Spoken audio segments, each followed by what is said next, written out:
skull.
Two down, one to go.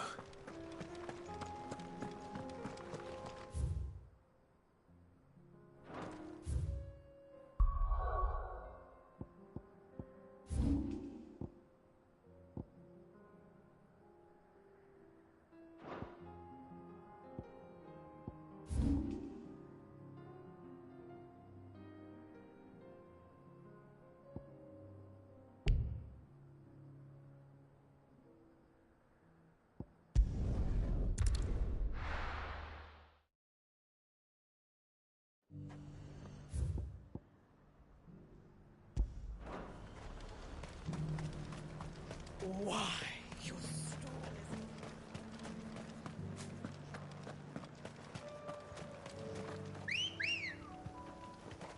Come on. Fly, Ambrosia.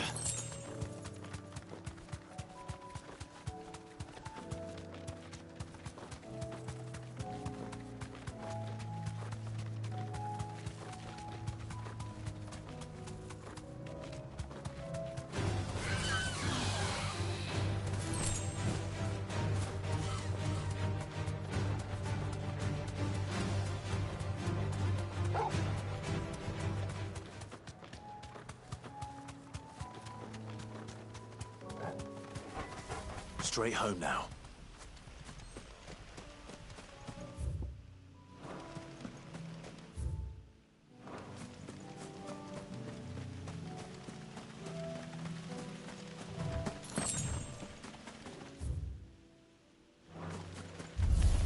Don't get surrounded. Fire and flame!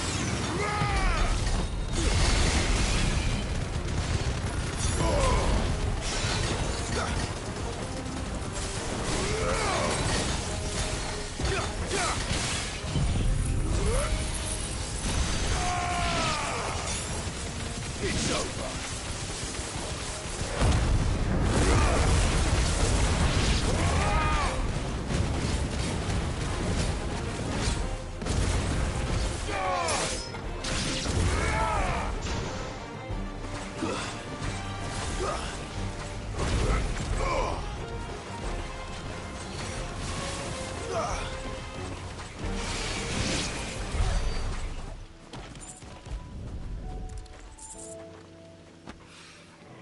That's all of them.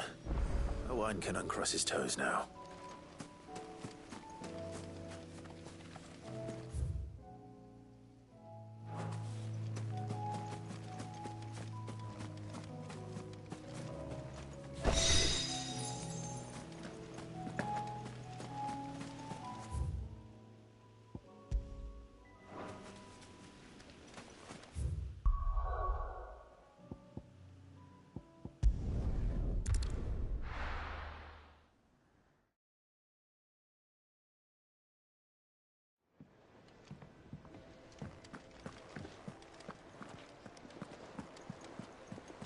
Covered in nicks and lumps, the lot of them.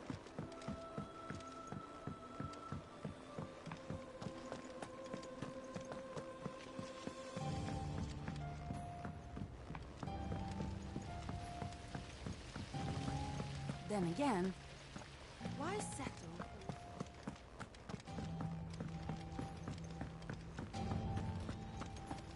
So, she don't need sails? How was she?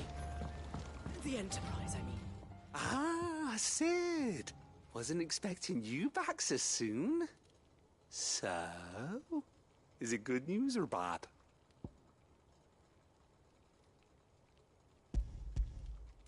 Good, thankfully. Here. Ah, that's brilliant!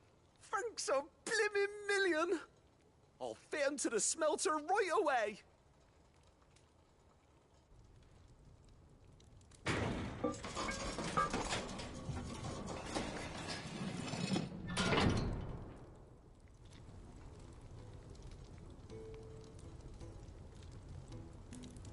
May I present to you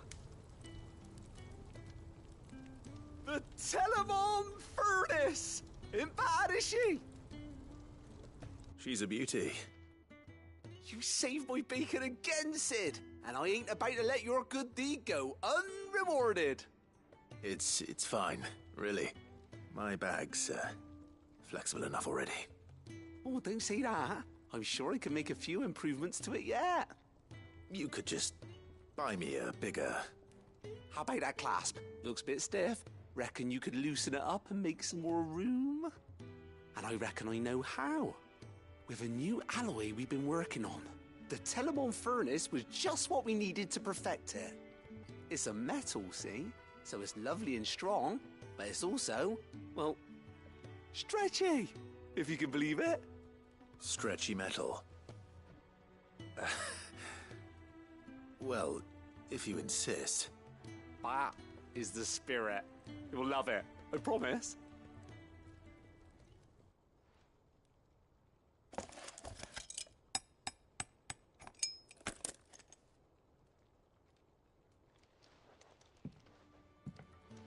So, what do you reckon? It's actually quite ingenious. Thank you, Owain. Shh, don't mention it. You earned it. And I wanted to get some practice in using that metal anyway. Reckon we'll have all kinds of uses for it around the hideaway.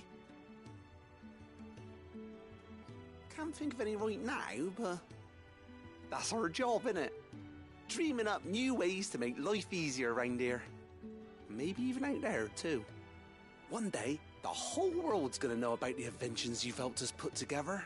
That bag of yours will be the first of many. You mark my words. They'll hardly believe their eyes, I'm sure.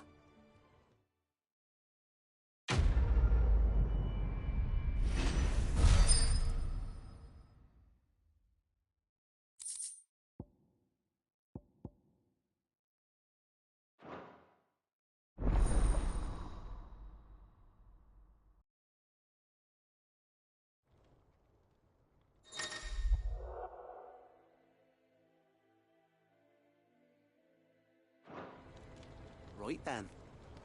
Let's get back to work. Canva in the hands These of a world-changing inventions ain't gonna invent themselves. preferably one as well hidden.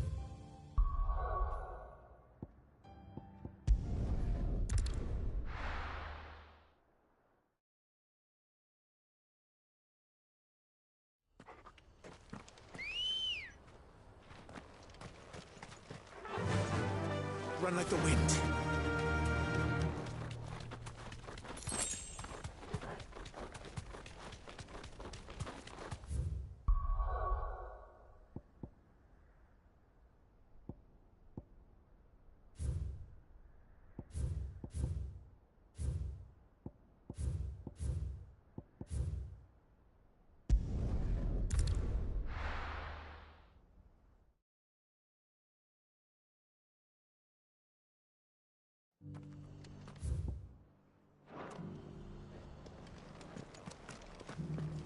Look, Daddy. Shining so brightly. We've got a few rooms going spare now. You want a bed for the night? The Guardians of the Flame were true friends to the rest. Think we're all of us glad to see the Bearers and the Guardians fight. say it wasn't a relief to see the better part of the Guardians finally taking their leave. We barely had room to breathe, what with them and us and all the others all crammed in together.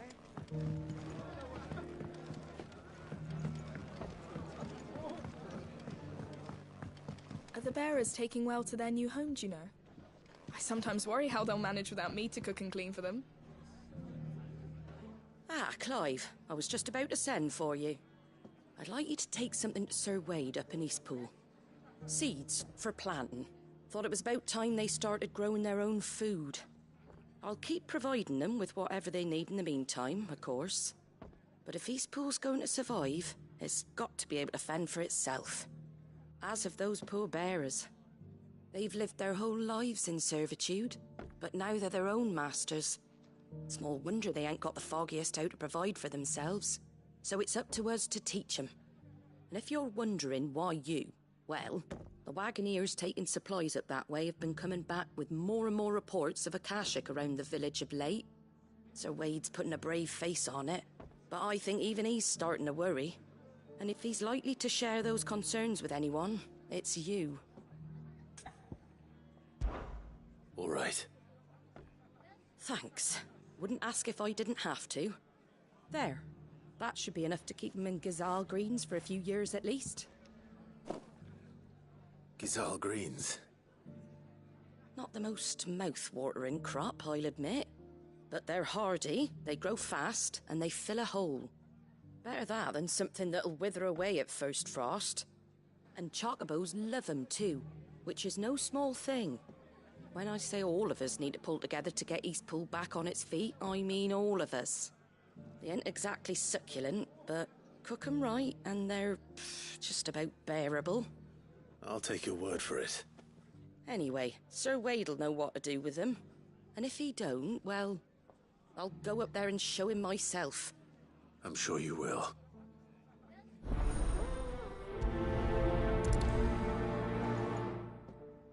Get them Gazal green seeds up to Sir Wade in Eastpool, would you?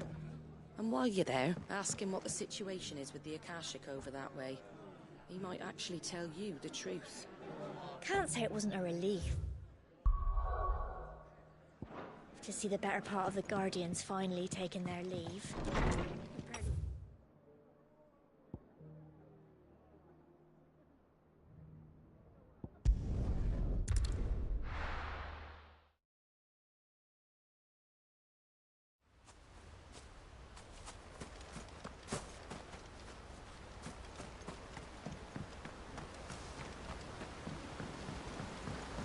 Be wary of Akashic on the road, my lord.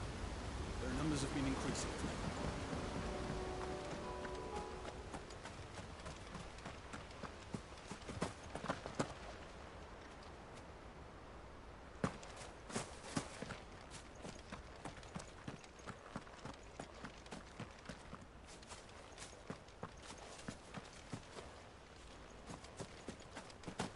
I heard the Guardians saying we're supposed to grow our own food.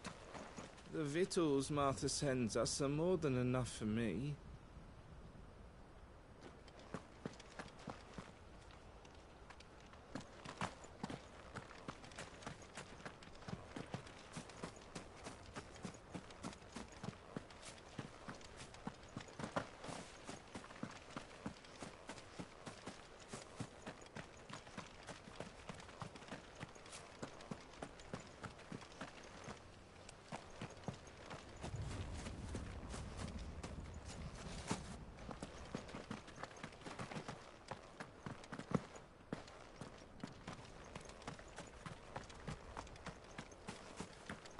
Can't help thinking it would be quicker and easier to take care of the repairs ourselves than explaining all the ins and outs to the bearers. At this rate, only the Founder knows when we'll be finished.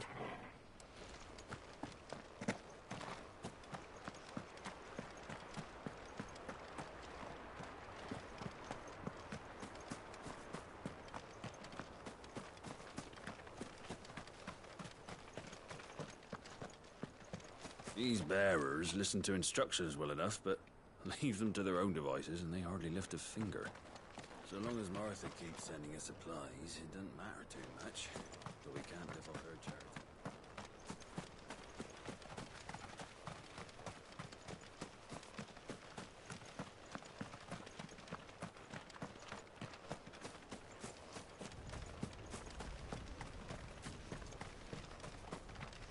Eastpool's defenses are, shall we say, lacking. Wish some of our bearers had been slave soldiers, not just slaves.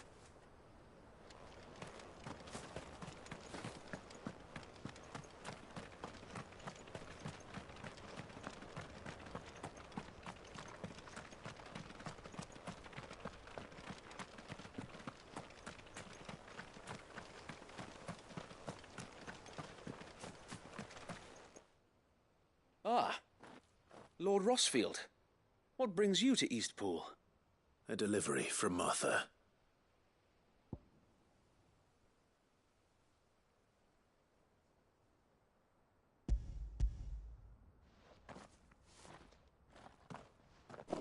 These are Gizal green seeds.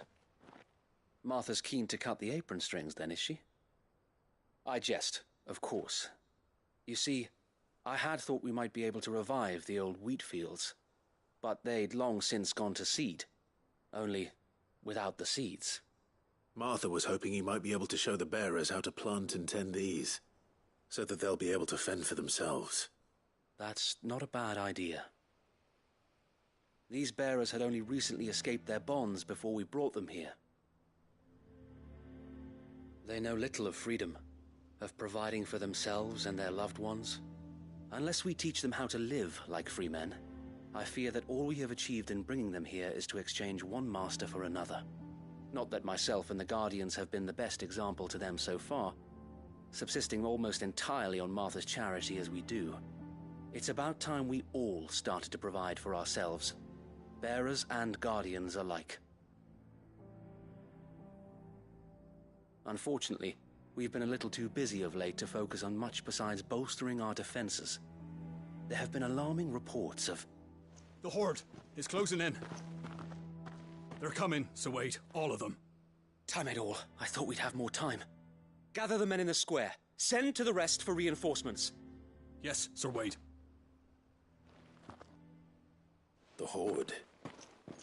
A Kashek, a veritable legion of them. They've been seen prowling around the northern reaches for a while now. We don't have the numbers to hold back a swarm that size. I had hoped to build a perimeter wall so that myself and the Guardians might be able to defend the village, but... Now you're out of time. Precisely. If reinforcements from the rest arrive before they do, we may just scrape through, but I fear that's rather an enormous if. What if you could call on reinforcements from Eastpool? You mean the bearers? We brought them here so they might live, not die, fighting for their lives. So wait. You said you lack men to defend the village. Are the bearers not men? Do they not wish to see Eastpool saved? Though they may not be trained soldiers like your Guardians. What help they are able to offer could still prove the difference between victory and defeat. You're right, my lord. I will appeal to them.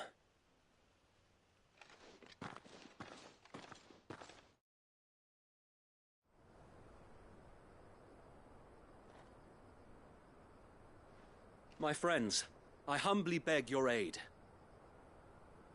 We Guardians are few and our enemies many. But I swear we can defeat them with you at our side. You would send us to the slaughter, to serve as bait for those fiends so that you and your men might be spared. And to think we trusted you. Say what you will, a home is not worth dying for.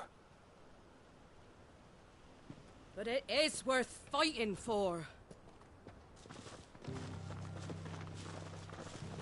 Sir Wade fights to give you lot a chance. Just like I do. Just like Sid does. We all wanted to give you a home where you could be free. And you got one, didn't you? This place, Eastpool. This is your village. Your home. And if you don't fight to protect what's yours, you'll lose it. You know I'm right. This world wants to take everything from you. Everything. Your homes, your freedom, your very lives.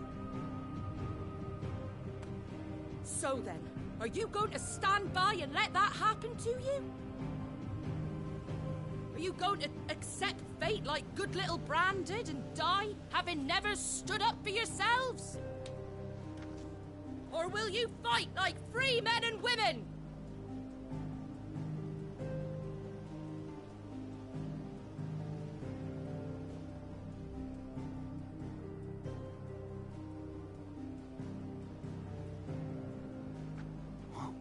What are you doing? All right. Give me a sword. I never dreamt I'd have a home of my own. And now that I have, I don't want to lose it. I will protect what's mine, or die trying. We all will. Free men and women, fighting together.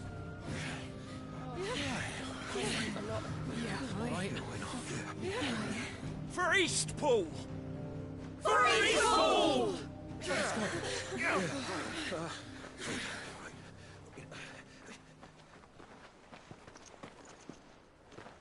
Thank you, Martha. Don't mention it. Just promise me one thing. That you'll show them how freeborn fight. Gladly.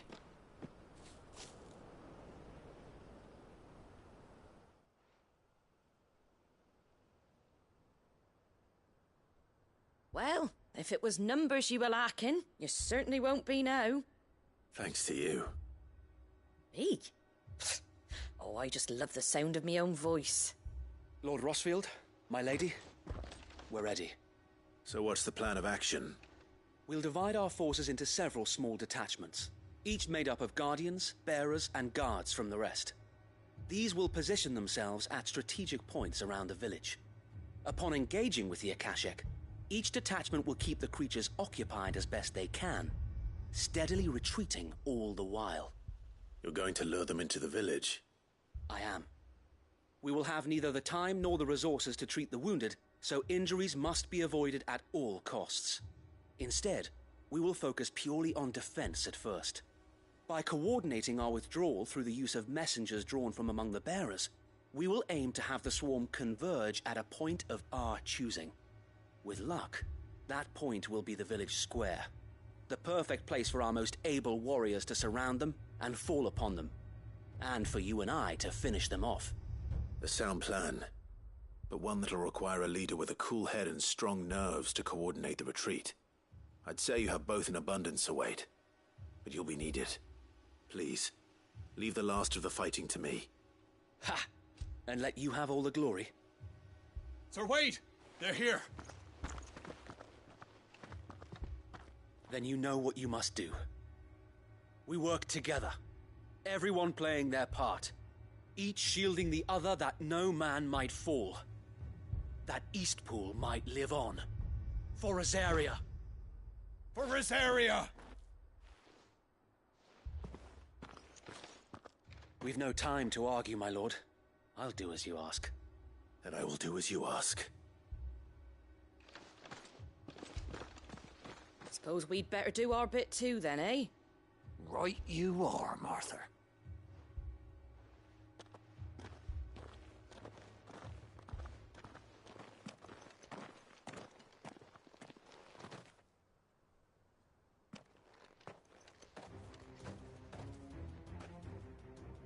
The calm before the storm.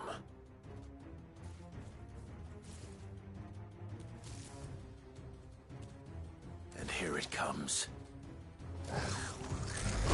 Not let this village fall.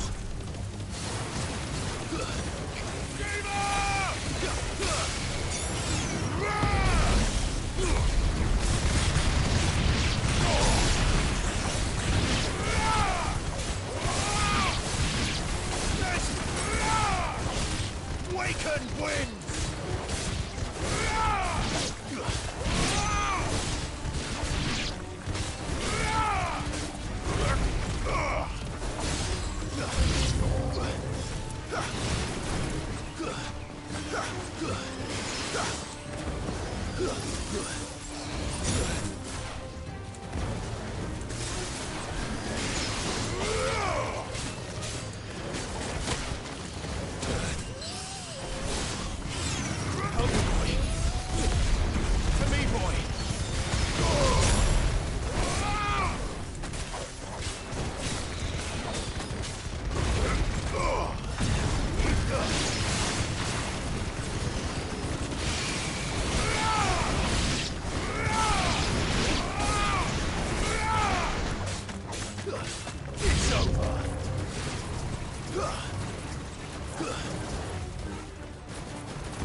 Looks like that's the last of them.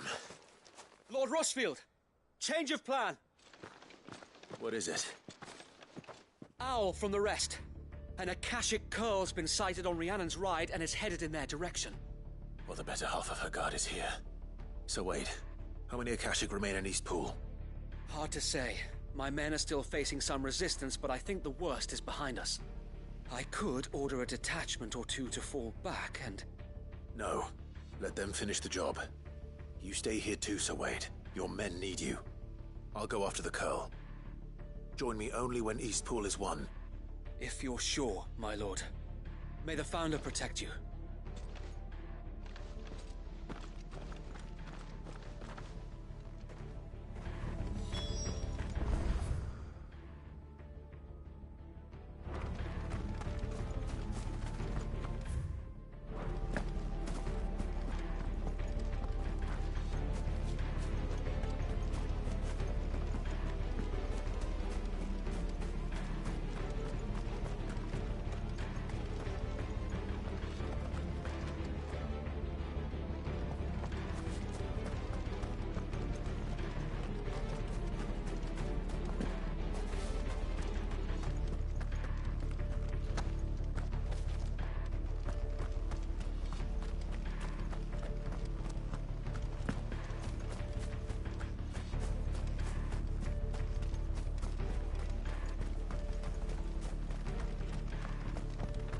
Can't let anyone take our home away from us.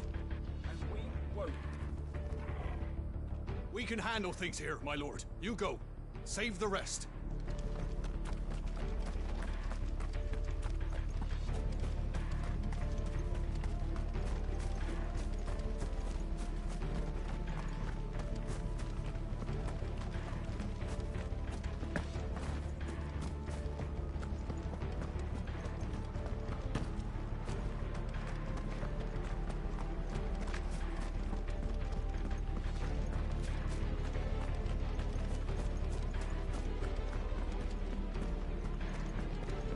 Come to tell me an Akashic curl's heading towards the rest? Get yourself down there. We can handle things here. Next one's mine. I might not know one end of a sword from the other, but I can roast the bastards. All right, but stay with me. We fight as one. The Curl was sighted on Rhiannon's ride back towards Martha's Rest. Founder speed you, my lord. East Pool will be safe in our hands, my lord. You have my word.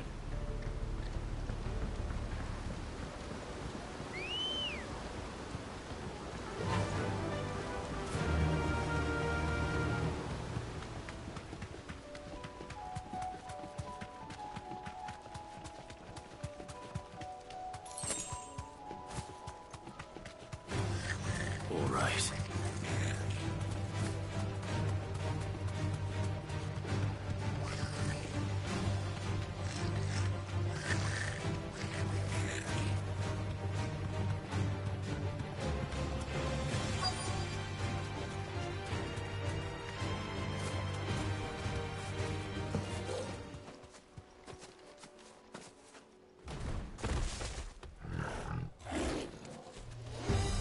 There it is.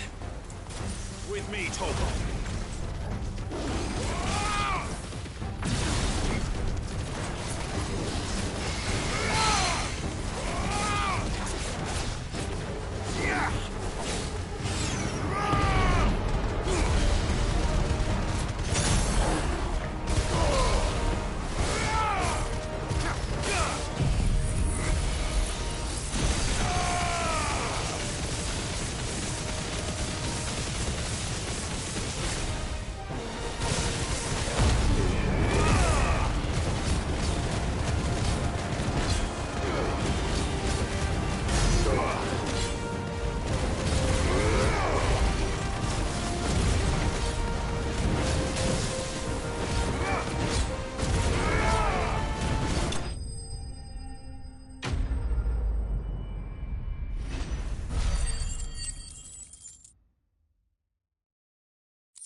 All right.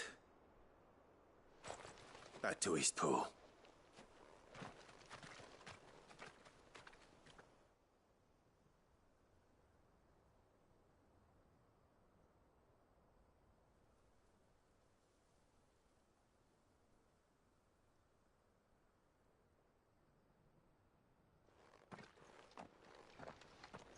Lord Rossfield.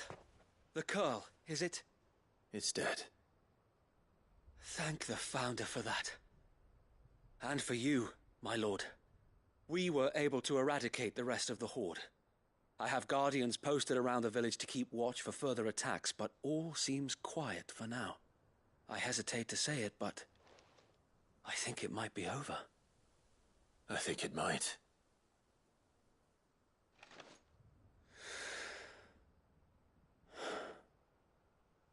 We did it. We saved Eastpool. Thank you, my friends. Thank you. No, Sir Wade. It's us who should be thanking you. You brought us together. Showed us what it means to fight for what you hold dear. We never had nothing to call our own before. We didn't know what it meant to protect it, but now we do. We really do. Forgive us, Sir Wade. You and your people saved us, and still we doubted you. But there's no doubt in my mind anymore. We're free men now, so we have to start acting like it. We have to fight to protect what's ours, to protect Eastpool. And we shall. We all shall. Together. This is our home. And if anyone or anything tries to take it away, they'll have us to answer to. Come on then. Let's get to work. This village isn't gonna rebuild itself.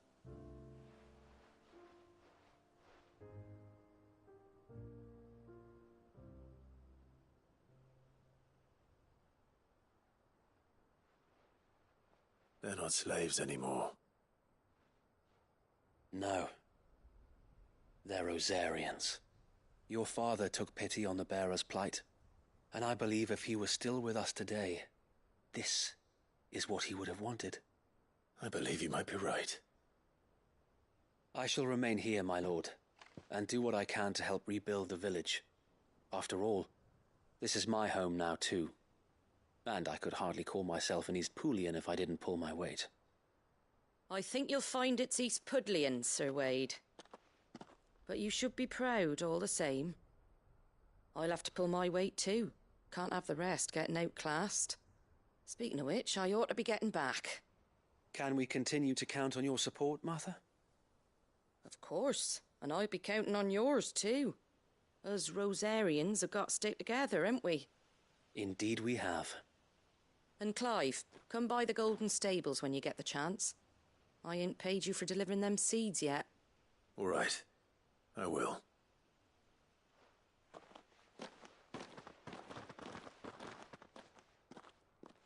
Lord Rossfield, do you remember our very first mission together? Clearing the goblins from the Stillwind marshes? How could I forget?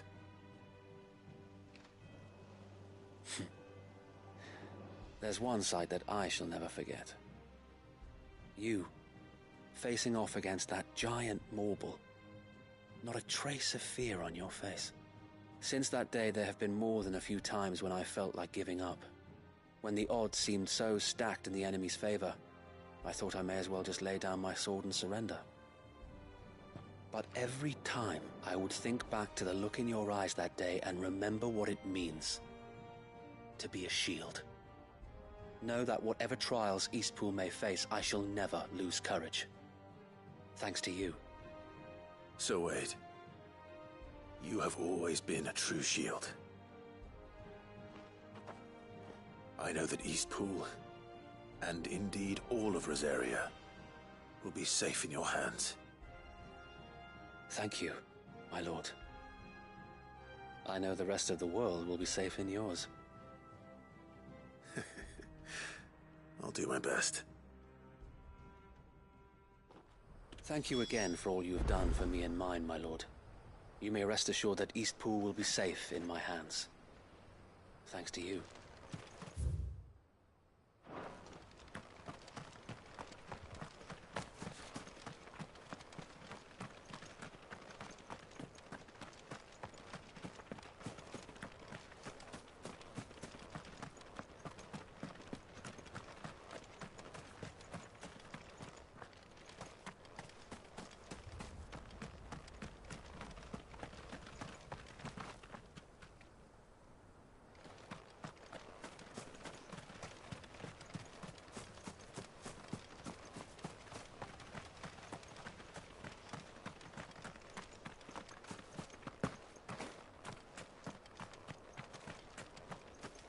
defended Eastpool once, and we can do it again, and again, and again! Thank you, my lord. You showed us what it means to fight for what's ours, and we shall strive to follow in your footsteps. We couldn't have done this if we hadn't all pulled together. Even you and Martha chipped in. We owe you a debt of gratitude, my lord.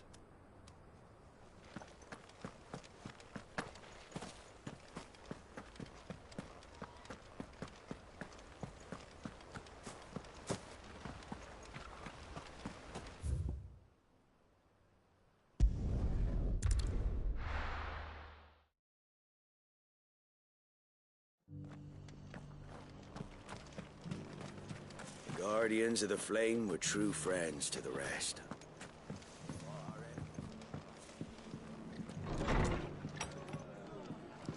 Can't say it wasn't a relief to see the better part of the Are the bearers taking well to their new home, do you know? The hero returns. It's lucky you came by when you did, eh? Not only did my seeds get delivered, but you went and saved Eastpool and all. I just did what I could. And it's only right that you get rewarded for it. Take it before I change my mind. Thank you, Martha. So, Eastpool's finally back on its feet again. And a home to free bearers. Who'd have thought we'd see the day, eh? Well, it was your idea. I know that, but I never stopped to think what it would mean. Bearers in charge of themselves, thinking for themselves, working for themselves. Like your hideaway, but not even hidden away. Though I suppose the rest ain't much different nowadays. You know, bearers living free like that reminds me of when I first met Sid. Loath as I am to recall that particular day. I take it you didn't always see eye to eye. What happened? Well, if you really want to know, I started doing what I do long before I met Sid. In fact, that's how I met him. Or at least how he came to meet me. He showed up at the stables one day, asking questions about who'd been buying up bearers. Founder knows what he thought I was doing with them. Running a hunt, poking around in their innards. Something awful anyway. Me, I thought he was a new constable. Thought the game was up. But somehow we both managed to work out what each other was about. And before I knew it, the cheeky arse was rattling on at me about how I was doing it all wrong. After all my hard work. Told me I was giving them relief, but not freedom. That my bearers were still dying as slaves. Got right under my skin, it did. Told him if he didn't like it, he could bugger off and report me to the garrison. And you know what he did? He smiled. And then he laughed. And then I did the same.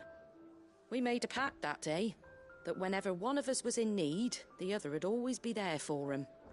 And you were? Well, we both wanted the same thing. To make life better for bearers. Just like your dad. Do you know I was born right around the time Elwyn became Archduke? Growing up, I saw how he tried to change things. He certainly didn't lack for ambition, that one. Indeed. But the loftier one's ambitions, the harder they are to achieve. Which is why those of us who follow in their footsteps need to finish what people like Sid and my father started. Suppose you're right, aye.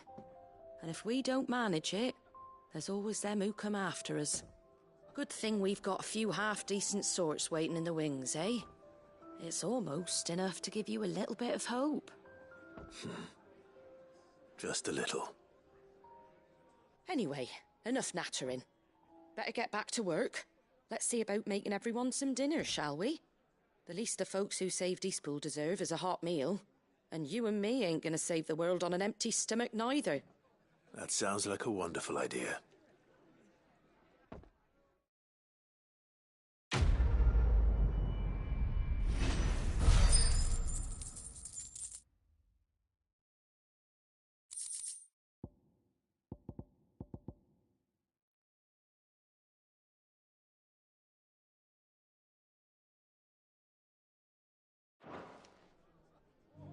Don't worry, Clive. You went alone in this fight. Whenever you find yourself in need, be it of money, men, or a bowl of hot stew, the stable's door is always open. Are the bearers taking well to their new homes, you know? Sometimes...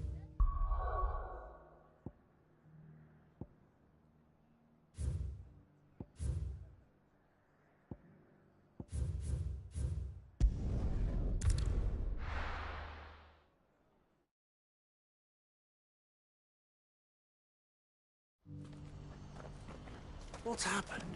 The guards at the gate are right on. Please, a piece of fruit.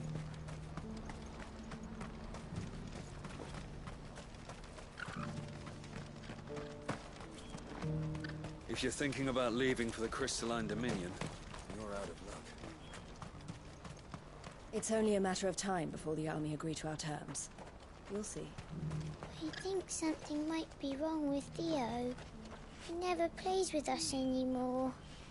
We want to cheer him up, but we don't know any good jokes.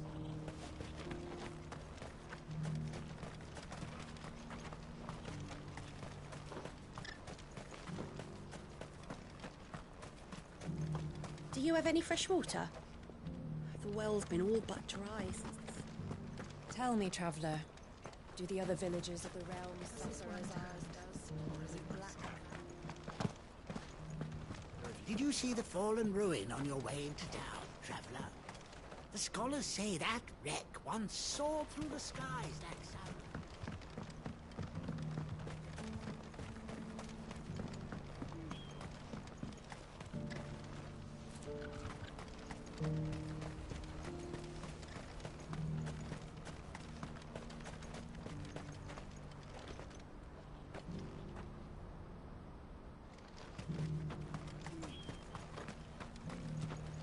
You won't find a finer array this side of the strait.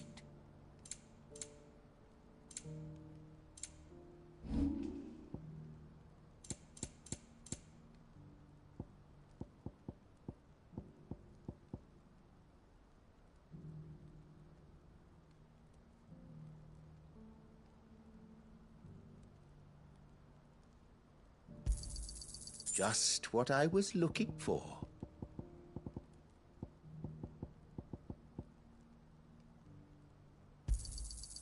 Thank you. Just what I was looking for. Thank you.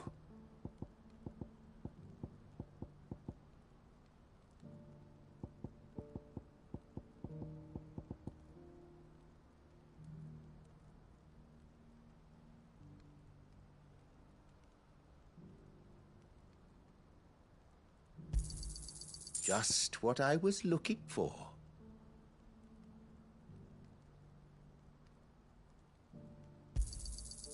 Thank you.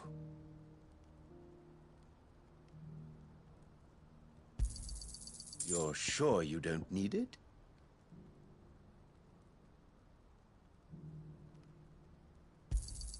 Just what I was looking for. May Gilbert smile upon you. Please, a piece of fruit.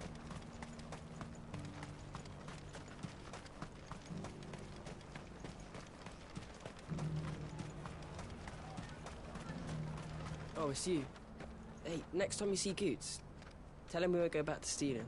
Marcel's keeping us too busy to even think about it.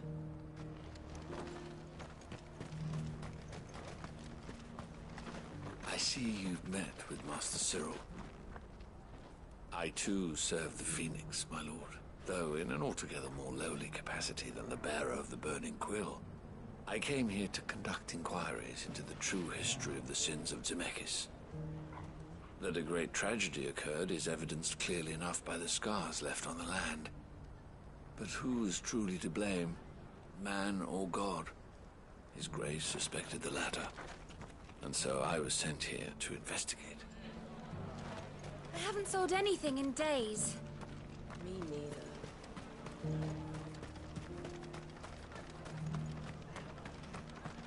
I showed you my pass. What more do you want from me? Let us through, damn you! Open the gates! Enough, all of you! I swear to you, it was right there on the captain's desk. Drake's tail. Eloise told you about our negotiations with the Fist, I take it. Yes. They're surprisingly slow going, but we'll get there in the end.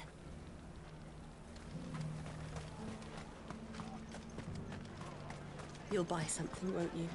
Please. Good to see you again, friend. All these rumors I've been hearing about the Dominion, I half thought you'd be lost to us forever.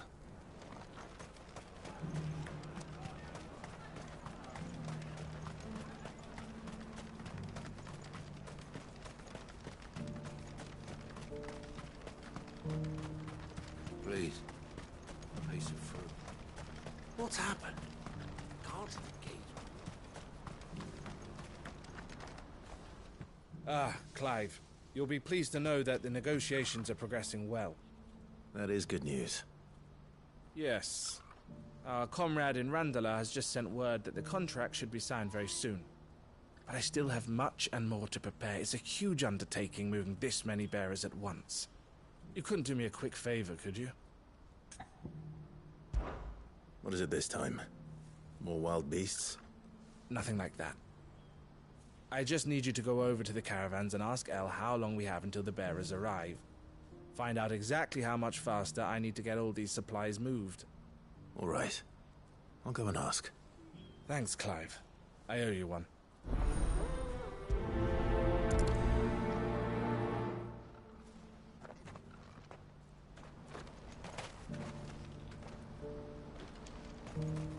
Last I heard, the contract was all but signed. Hopefully El knows when the bearers are due to arrive now.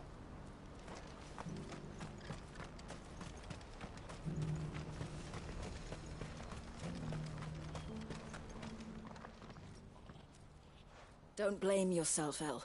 This is their fault, not yours. I know, but... No buts about it, all right?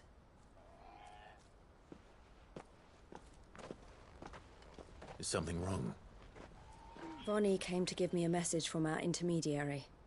The talks with the Republican Army have fallen through. They've reached an agreement with the Silver Peak Consortium instead. Though prices have fallen of late, we deliberately offered above the going rate to try and deter other bidders. But the Consortium offered double what we did, and the Army jumped at the chance. And you had no opportunity to make a counteroffer? None at all. And we were so close. El? What's happened? I saw Vonnie leaving. She didn't look happy. And with good reason.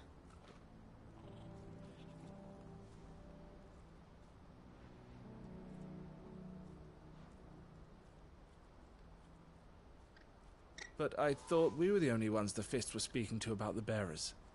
How did the Consortium even find out about this? It's not so surprising. They have ears all over the Republic. This isn't over. The Consortium will have to sell these bearers eventually, and at the price they paid, buyers will be few and far between. I'm going to Randalar myself. Alone? You sure that's wise? Are you offering to be my bodyguard? How kind. Meet me at the checkpoint near the capital gates. I'll send an owl ahead and request a meeting. You go to Cashlock, Theo, and get everything ready. We've waited far too long as it is. Even if I fail to free these bearers, there will be others. Someone needs to prepare the place and keep any prowling beasts at bay. Oh, and that's me, is it? Well, it looks like I'm following orders till she gets back from meeting the Silver Peak Consortium, who've been doing their best to undermine our scheme. She'll never join them after this, surely. No, she said it herself. She still has plans for Cashlock, even if this one falls through. She means to stay with us, then. I can't say I'm not happy to hear it, but... is this what she really wants? You have to trust her. You're right. It's what she wants now. And if Elle's off fighting for the cause, I should do my part too. So I bid you farewell and safe travels, my friend. I'll gather my men and leave for Cashlock. We'll make sure the place is well stocked and defended. You go to Randalar and see if you can stop my sister biting the Consortium's heads off. If she won't consider her prospects, someone has to. I'll do my best.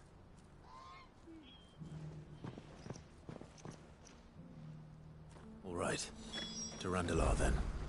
I'd better not keep Eloise waiting. I think something might be wrong with Theo. If you're thinking about leaving for the Crystalline Dominion...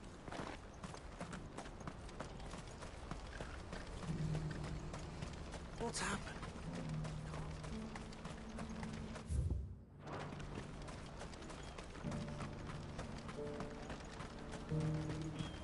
What I wouldn't give for a hot meal.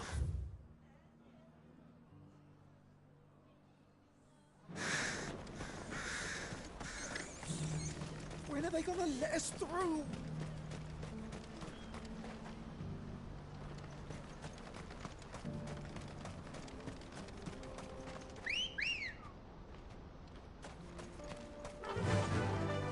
Run like the wind.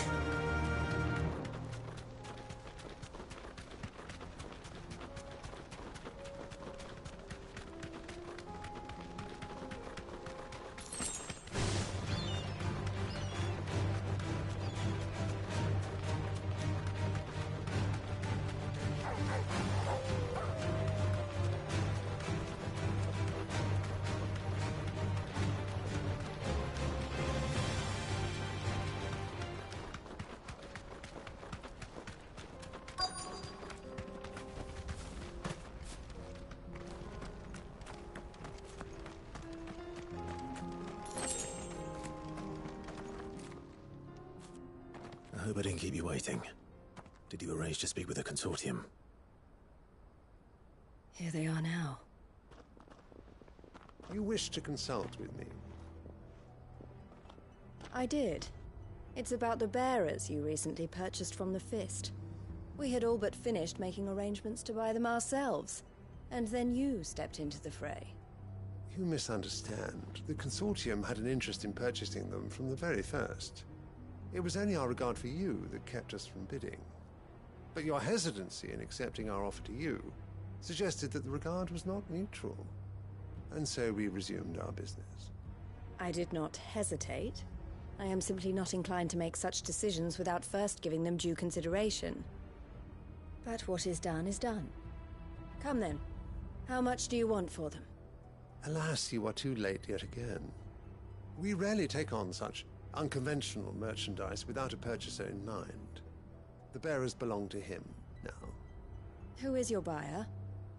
A trader from across the water. A most demanding fellow, if it's any consolation.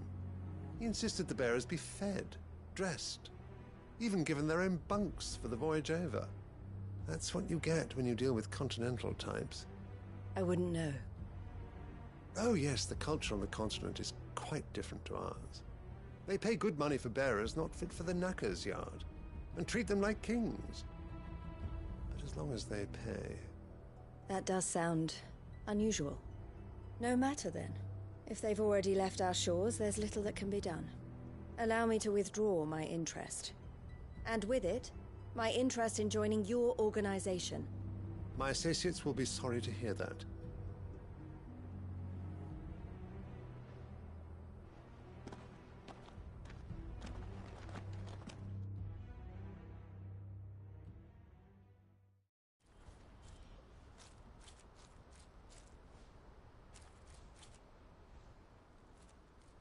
I'm sorry you weren't able to save them.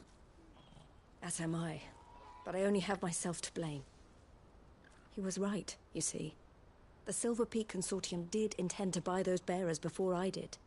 Their representative hinted at a possible purchase when he came to recruit me.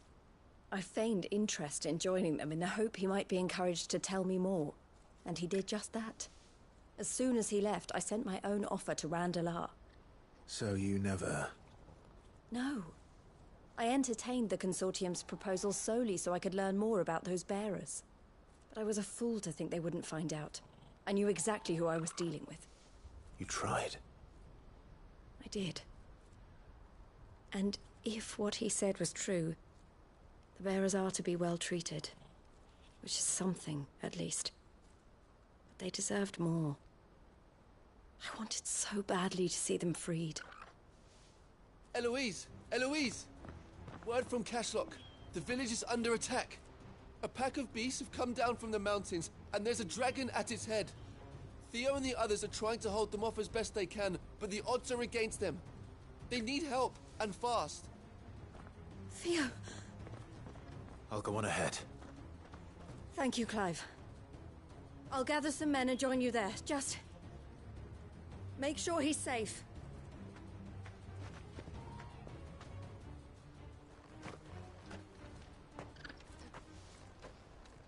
Hold on, Theo. I'm coming. Please, you have to go and help him. You're my only hope. You're Theo's only hope.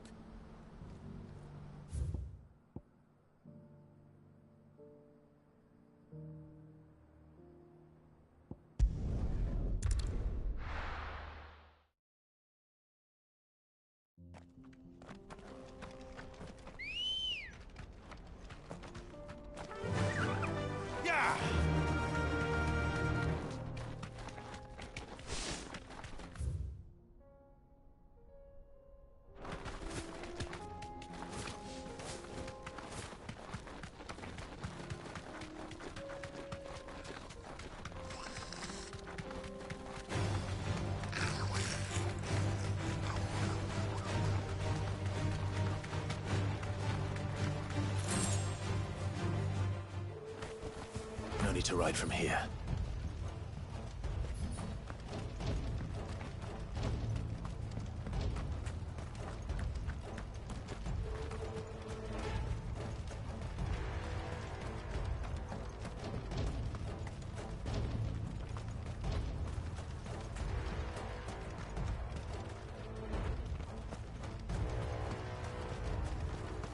What's the situation?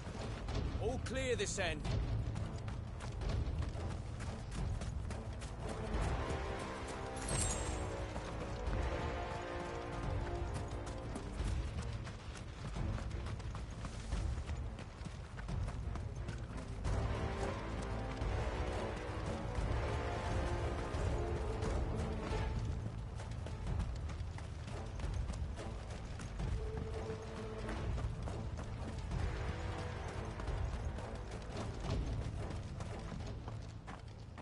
Where's Theodore?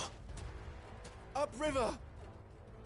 He led the dragon that way to keep it from the village, but the whole area's flooded with ether.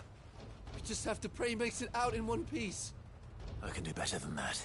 Torgal, with me. There's an ether flood up ahead. I know Theo's a bearer, but even he can't stay in there forever. There's an ether flood up ahead. I know Theo's a bearer, but even he can't stay in there forever. There's an ether flood up ahead. Theodore led the dragon upriver. God's help him.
These creatures have already turned.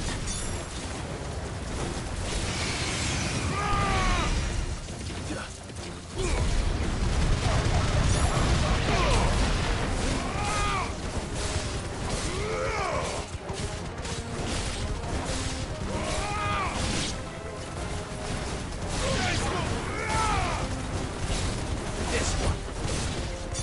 Over here. All yours, Torgal.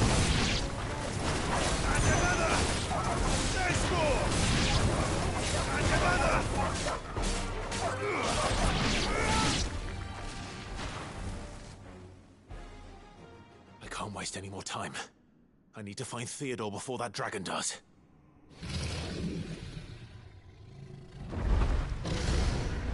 Looks like it's found me. This thing's turned as well. This isn't going to be easy.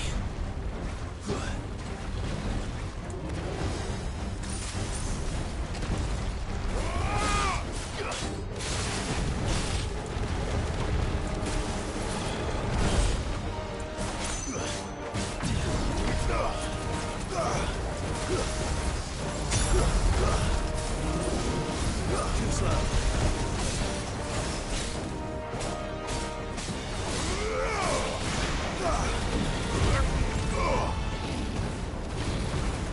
Nice try.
Theodore, you had me worried for...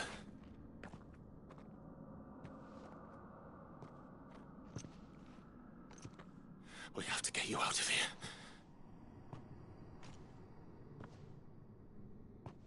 I think it might be a little too late for that. Bearer or no, there's only so much ether a man can take. And that Drake just wouldn't let me leave. You have my thanks, Sid, for finishing what I could not. For keeping Elle's dream. Theodore!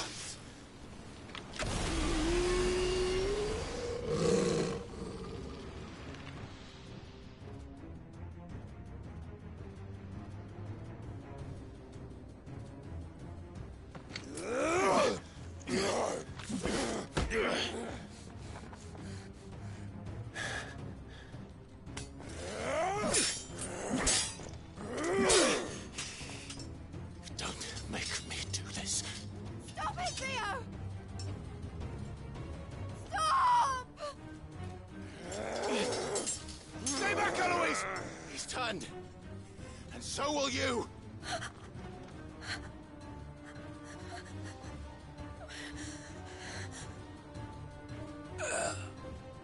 Hell. Theodore.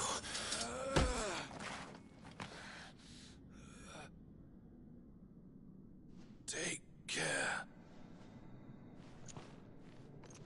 of my sister.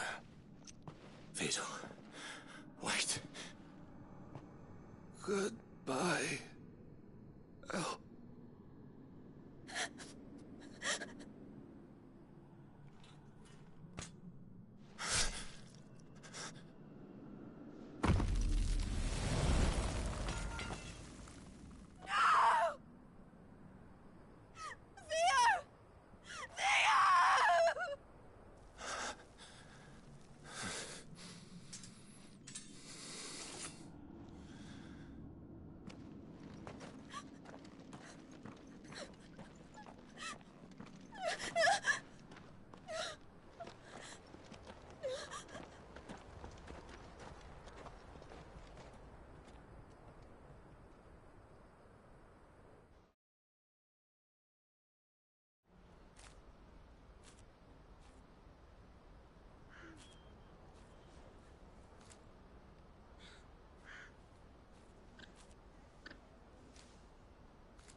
Thank you, Clive.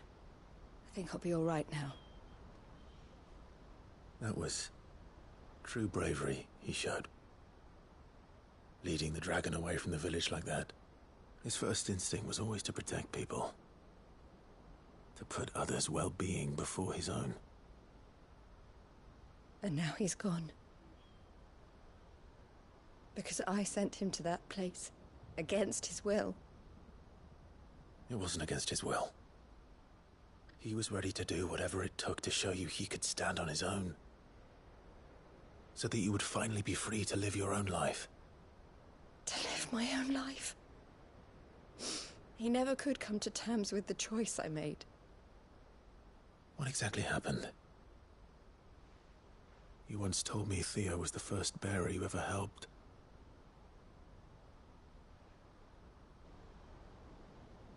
We grew up in Canva. We were born to one of the great trading houses.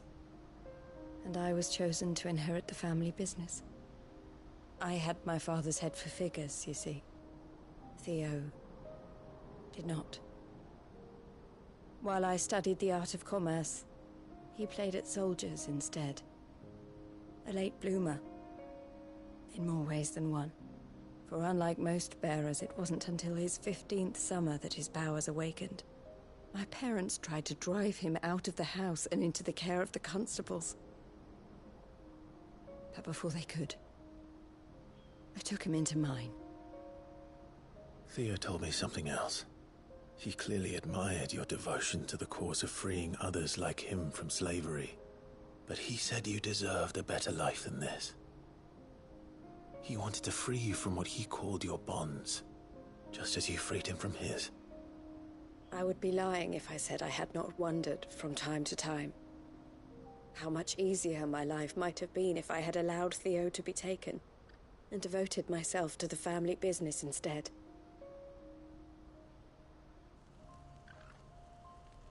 But I have never regretted the decision I made.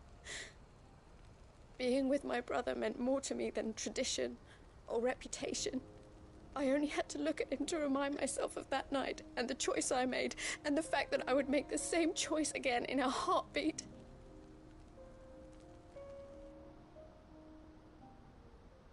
He was never a burden. How could he even think that? If anything, I was the one who weighed him down. You weren't, Eloise. He said it himself, that he had always been grateful to you for saving him, and that he wanted to repay you by letting you live the life you were denied. Neither you nor Theo weighed each other down. You loved one another. You did whatever was necessary to continue living your lives together, and you always would have. You're right. All I ever wanted All I ever did. It was so we could be together. Oh, Theo. Why did you have to...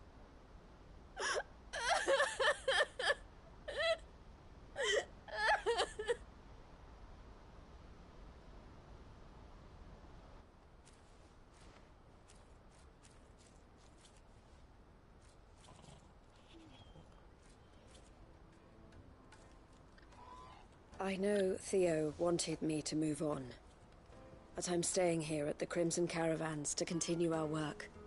We can make a difference here. We can help people, save them. I need nothing more from life than that. So I'll carry on doing what we do, ensuring that goods, people, bearers get where they need to be, bringing smiles to people's faces just like we always have, and to Theo's. Wherever he is. This is the life I have chosen. The life I will always choose. I've made a choice of my own. To continue helping you however I can. Whenever you need it. Thank you, Clive. Let's go on together then. For Theodore.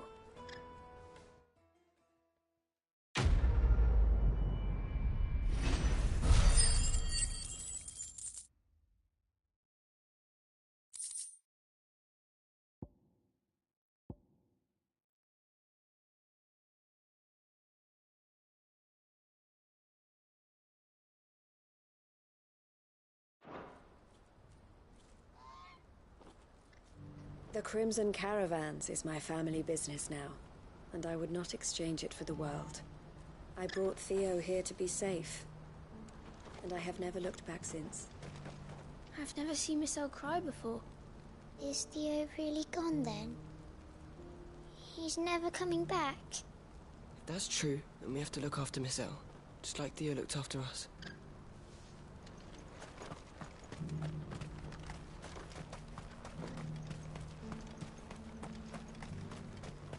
Do you have any fresh water?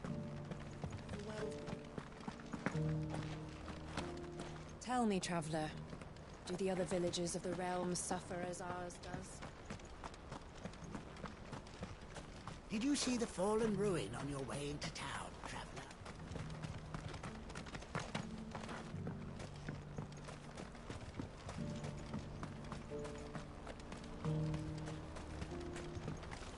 Poor old Theodore. We may have been rivals in business, but I never wished him ill. Needs a porter when there's nowhere left to go.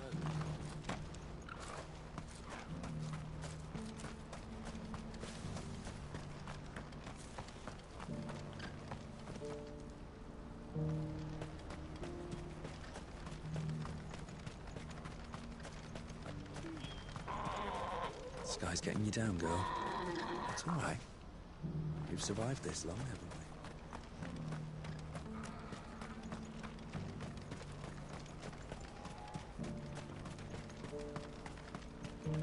What's happened? Answer the gate or you're right, old Benny. Please, a piece of fruit.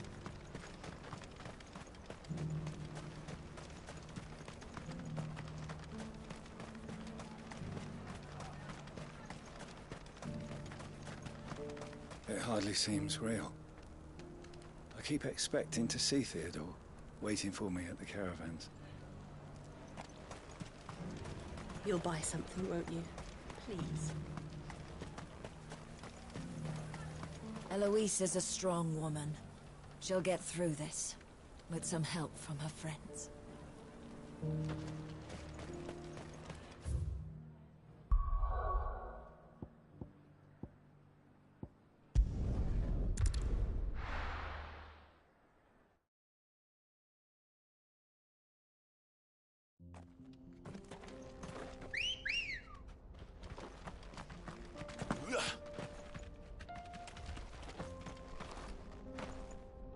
Good girl.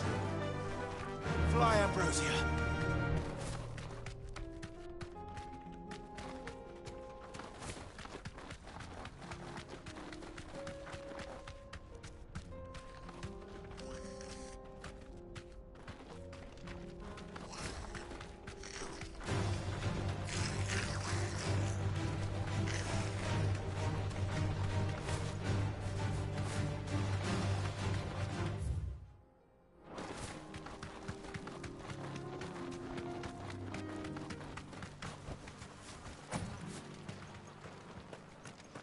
Theo gave his life to save this village. He died, but his dream lives on. We will make Cashlock a haven for bearers, I swear it.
Nothing like a little unrest.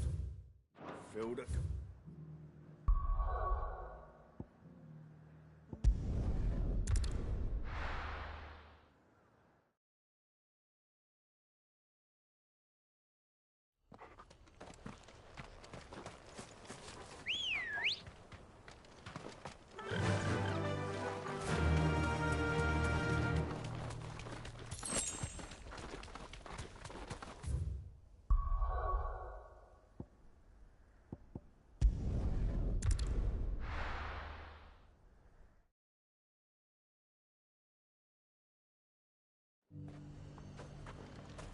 Nothing like a little unrest. Filled a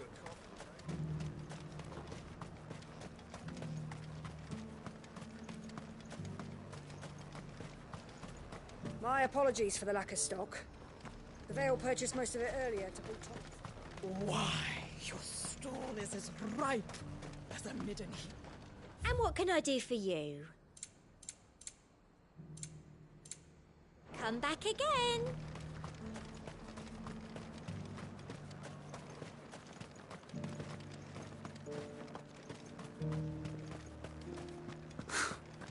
Let of us believe these ghosts have been exorcised. Soldiers too craven to fight. Stark not the lot of them. Wait till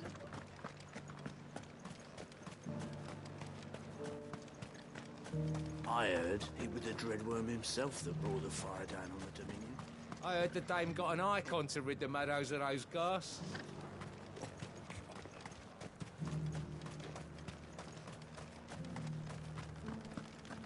There were ghosts at the gates not days ago, and now you'd have us believe they're just gone.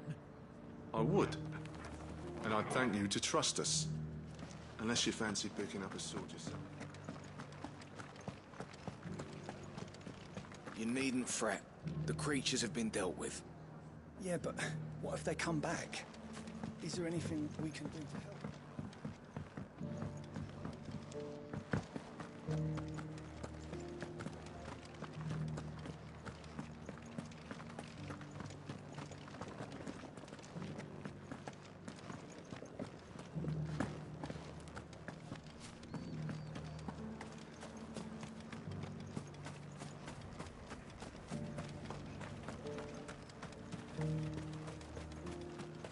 I left everything in the capital. What am I to do? Where am I to go? You don't have to go anywhere. The Dame will see you. As long as you remain, the Vale will see to your needs.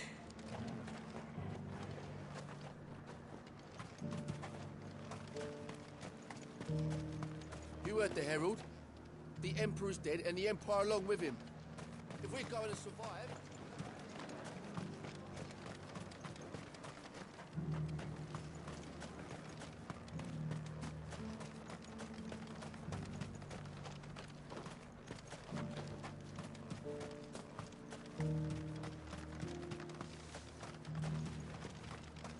To the meadows, then.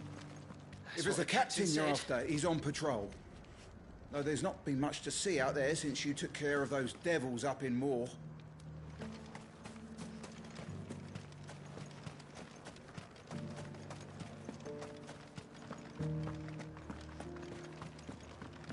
We're still alive, aren't we? Yeah, but only because of the Dame. Will that be enough next time?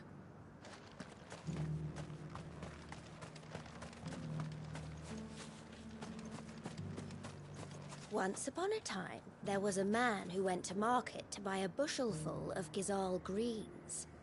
When on his way home, a chocobo with a belly as fat as the moon appeared from behind a tree and devoured.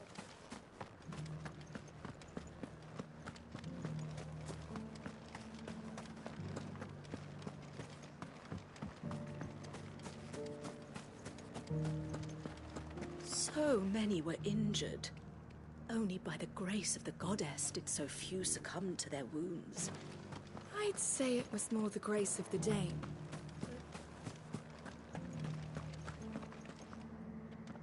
Oh, Clive.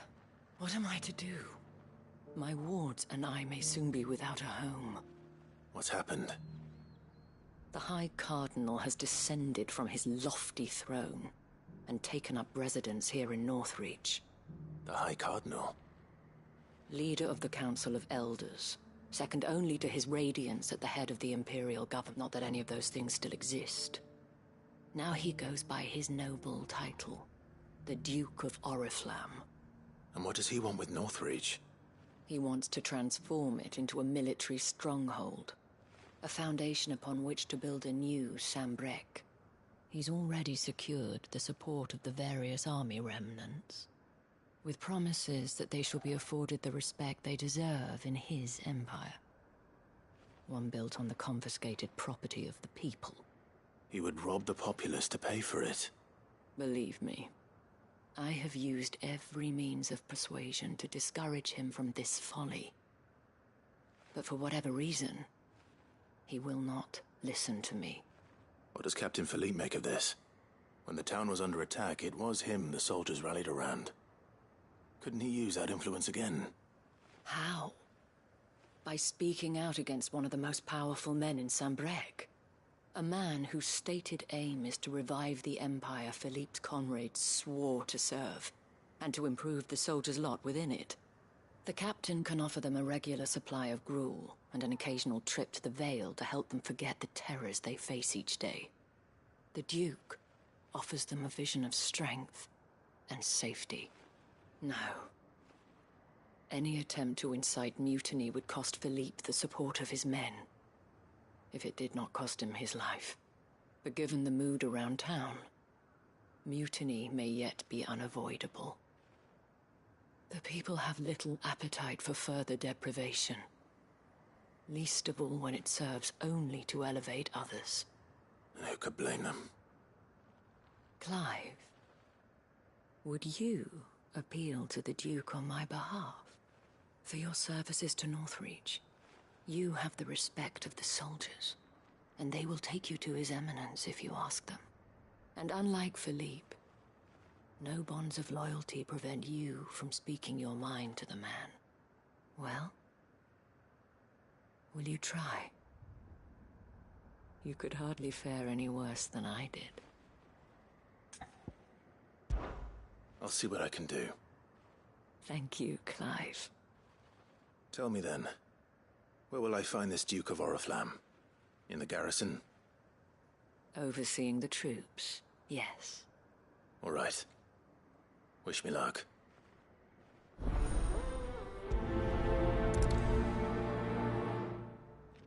The fact that the soldiers trust you may well carry some weight with the Duke.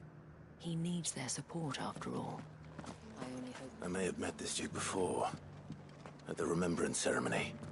Let's hope I didn't make a strong impression.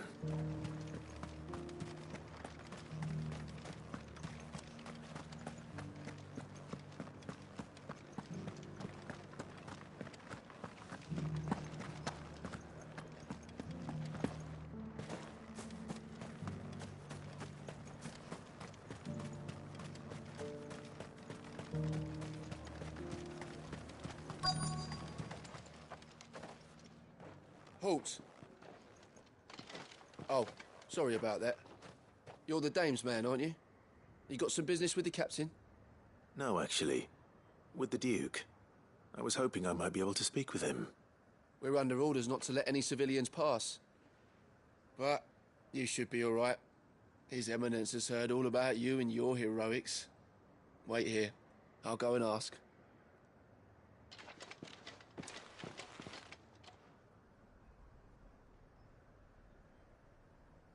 So, you are the sellsword who lent his aid to the garrison.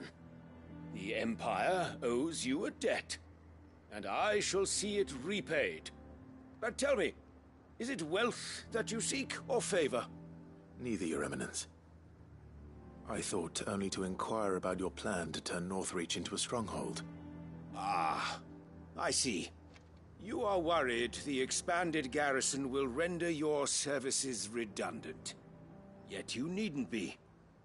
A proud fighting man like yourself shall always have a place here. Pride of place, in fact. For too long has the contribution of the noble soldier been under-reckoned. But no more. For it is they who shall see the Holy Empire rebuilt, beginning right here in Northreach. Why here, Your Eminence?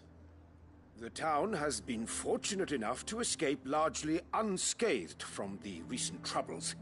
Her defenses are sound, and her garrison well prepared. Which is more than can be said for Oriflamme or Twinside. The Empire wants for a capital, and I believe Northreach to be the perfect place.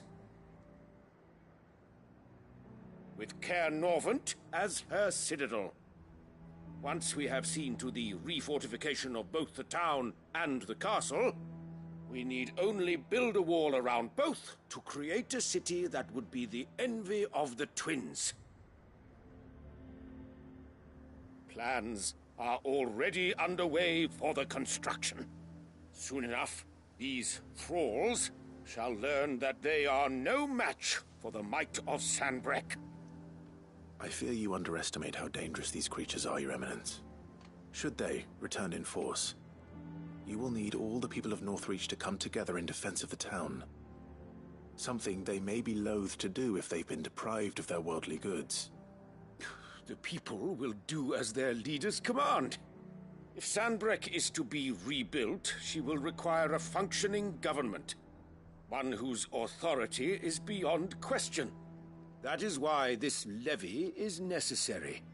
So that any man who wishes to join the army might do so and be fed, outfitted, and paid as befits a defender of the Empire.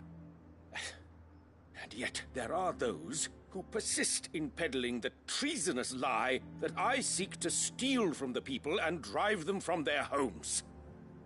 I suspect they're afraid of losing what little they have left. Precisely. The common folk have little and less, and you mean to deprive them of even that. You would sow the seeds of your new empire in your own salted earth. Sabine, we have discussed this. Yes, and I told you then how putting the empire before her citizens would lead only to revolt. Without an empire, there are no citizens. And in yours, there will be only beggars. Is that what Griga wills for her people? Do not take her name in vain, Sabine. I'll come back later. A citizens' revolt. I wonder what the people really think of the Duke's plan. It wouldn't hurt to ask them, I suppose. Let's begin with those on the other side of the wall. Sabine, you are embarrassing me. You're embarrassing yourself.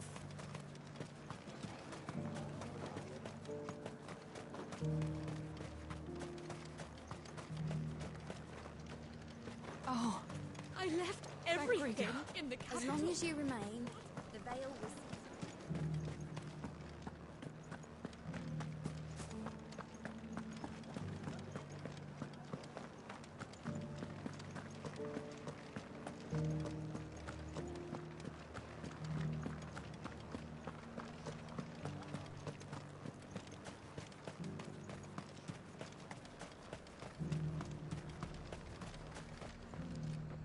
I've been hearing a lot of talk about a certain duke. Nothing good, I'll wager. Going around acting like he owns the place. And with hardly a word to the dame. This is her town, not his. I take it you'd rather she was in charge. As far as I'm concerned, she still is. Just need His Eminence to sod off back to Oriflamme. The dame actually cares about this town, unlike the Duke. He's only interested in picking our pockets to line his own. I got peppers to numb your tongue. I'll put fire in you. Of hearts and hinds, cocks and kingdoms, huh? What? All right there. What is it you're after, sir? Just your opinion, actually. I wondered what you thought of the Duke of Oriflamme. Oh, him. Not much. None of us traders do.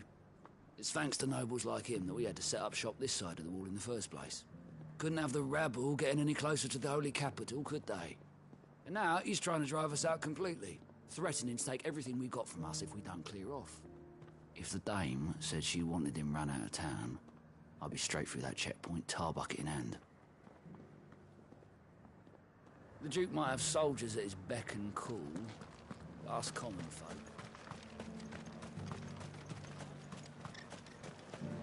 I heard the dame got an icon to rid the man over. A question, if you don't mind. What do you think of the Duke of Oriflamme? Don't get me started. You build a life for yourself somewhere, earning for some noble to turn up and tell you got to hand it all over to him. If he thinks his name and his chains give him the right to empty our purses, he's in for a rude awakening. We'll do whatever it takes to keep what's ours. Whatever it takes.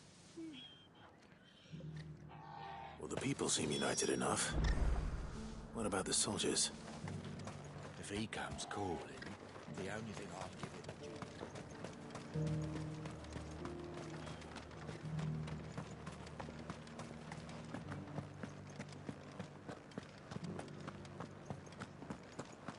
The Duke might have soldiers at his beck and call.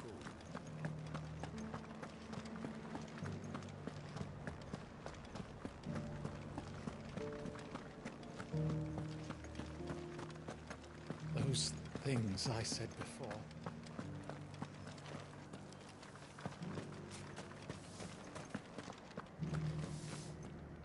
Excuse me, do you have a moment? I wondered if you'd mind sharing your thoughts on the Duke of Oriflamme. Well, he's made a lot of enemies coming in the way he did. I mean, look around us. You can see the state the realm's in. The traders might not like having the screws put on them, but if they volunteered a few more of their hard-earned gil before things got bad, maybe they wouldn't have to. I think the Duke's got a point when he says rebuilding the Empire's the best way of making sure we're all protected. And if that means people who don't know one end of a sword from another have to make way for those who do, well, that's just how it goes. I mean, it'd be nice if we could all do whatever the hell we wanted and not end up being torn to shreds by a swarm of fiends. But we can't, so we've got to make sacrifices.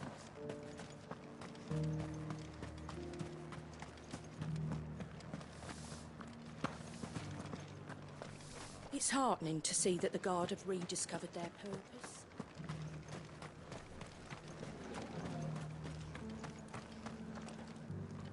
You're the one who was talking to His Eminence. On the dame's behalf, yes. I was trying to persuade him not to take the people's goodwill for granted, but it seems my words fell on deaf ears. What do you think of his plans?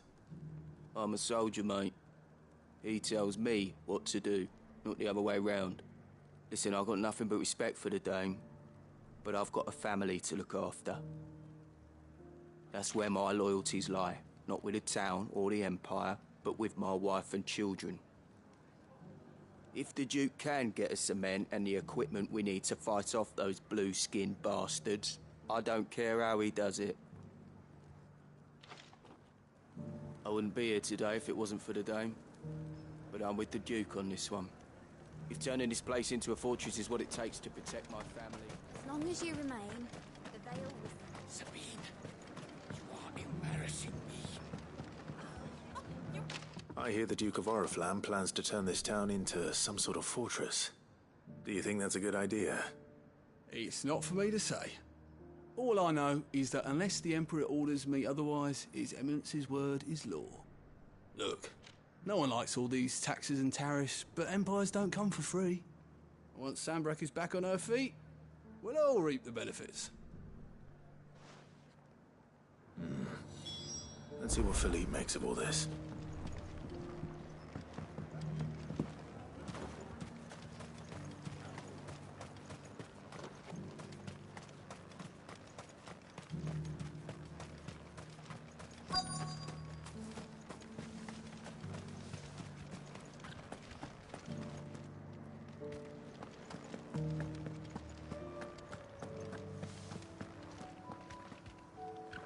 Captain, do you have a moment? For you? Certainly. Clive, wasn't it? Thank you for last time. How can I help you? I wanted to ask you about the Duke of Oriflamme. Do you intend to go along with his plan? But to tell you the truth, I'm in two minds. It's my sworn duty as a captain of the Imperial Army to obey his orders. But I can't say I agree with him. Philippe, I remember you saying that you became a soldier to protect the people you loved. The Dame included. That's right, I did. Well, she doesn't agree with the Duke's orders either. She thinks they could tear Northreach apart.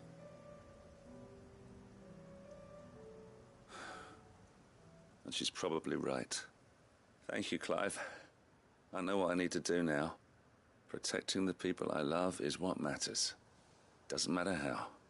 Well, duty calls, so I better go. Thanks again.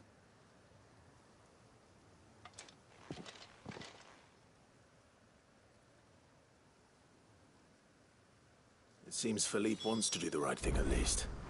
I expect Isabel will be pleased to hear that, if nothing else.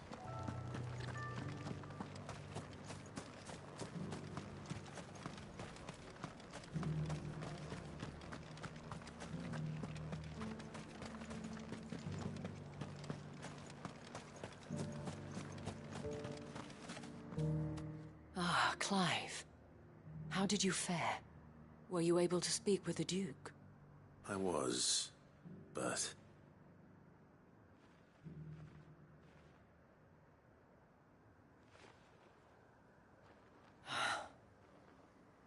So Northreach is to be a fortress after all. Well, it will certainly help to hold back the thralls. There's no denying that. Though I doubt it will come as much consolation to the townspeople whose worldly goods are confiscated to pay for it. They deserve to be heard, Clive. To have a say in this new empire the Duke means to build. Sadly, His Eminence values their obedience more than their opinions, and hopes to reassert the authority of the state. I fear he sees the people as mere pawns on his chessboard to be sacrificed for the greater good. Needless to say, they themselves are of a different opinion, and would rather their destinies were in your hands. The soldiers, meanwhile, are content to follow their orders. And not just because of the Duke's rank, but because of his vision. I thought as much. Had I sworn to protect Sanbreque, I dare say I too would want nothing more than to see it rise from the ashes. Thank you for trying. But the battle is lost. I don't know about that. What happened to your uniform? I handed it in, along with my resignation. Told the lads I wished them well, but that I owe it to those I love to call it a day. But why? Because I realize what really matters to me. Not following some nobleman's orders for the sake of it, but protecting what I care about. Protecting Northreach. I honestly don't know when those monsters will return, but I'm certain they're not finished with us yet. And when they do come back, we need to be ready for them. We need to stand together, all of us.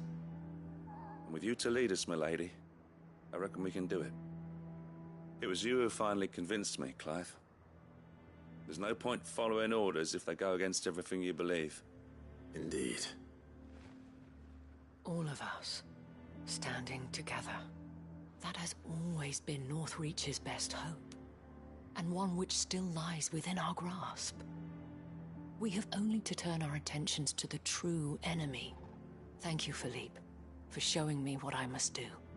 Anything for you, milady. Speaking of standing together, would you mind if I borrowed a few of the lads from the Vale to help keep watch around the town? I fear His Eminence has loftier tasks in mind for the guard. Not at all. Be my guest. Wouldn't be the first time.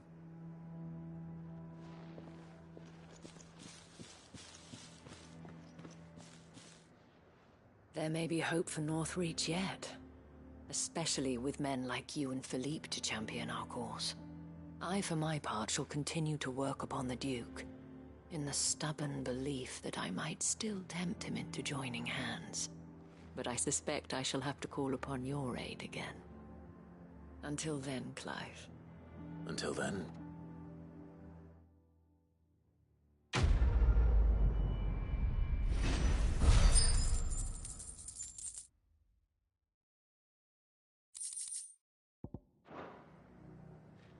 Despite my repeated advances, His Eminence has proven a difficult conquest.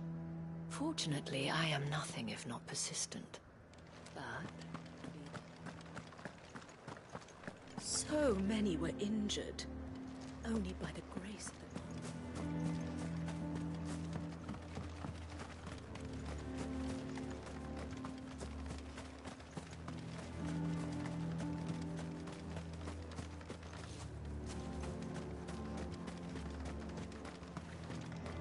To the meadows, then.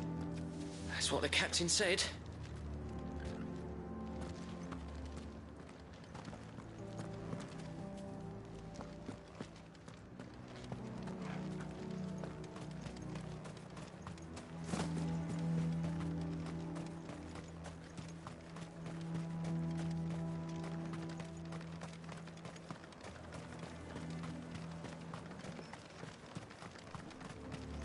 You heard the Herald. The Emperor's dead and the Empire along with him. If we're going to survive, we'll have to do it on our own.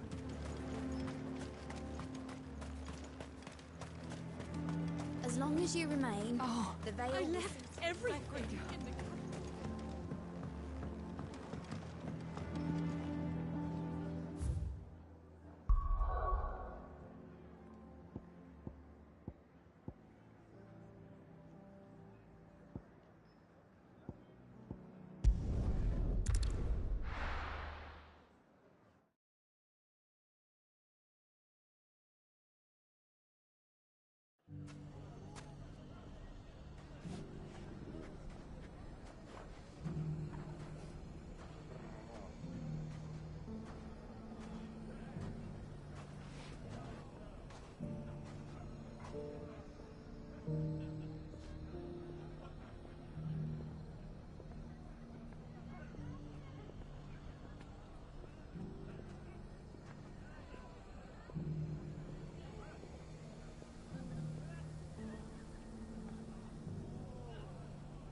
Everything's back the way it was. The Town Watch and the Merchants Guild have remained united in the defense of Dalimil thus far. But we cannot be blind to the fact that having two leaderships is a recipe for division. What we need is a mayor. One who can steer the whole town true. And I can think of none better for the role than young Lubor. I'm glad Conrad and Natalie have put their differences aside. But if they're going to spend all day here conferring, is it too much to ask that they order more than a single drink? The caravans have sent word that the bandits are regrouping. Let them! We'll be all right. After all, we have the town guard to protect us. I see you've met with the bearer of the burning quill. Then you'll forgive me if I drop the pretense in your presence, my lord. I have served his grace as the Undying's contact in Dalimil for a good many years now. Indeed, it was my great honor to offer your brother safe haven here not so very long ago. Though, to my eternal shame, it seems he did not find my carrot stew particularly toothsome.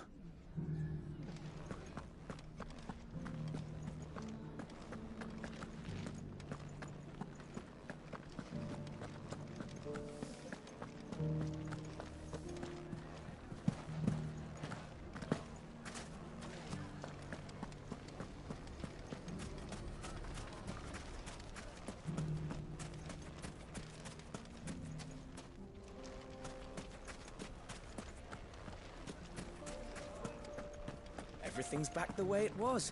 I don't know how they did it. I do. Take that, you naughty thief! And that! Stop it, Renz! It's dangerous! Everyone round town saying Master Lubor's going to be the new mayor. Well, there's no doubting he's the best man for the job. But you'd think he had enough on his plate already.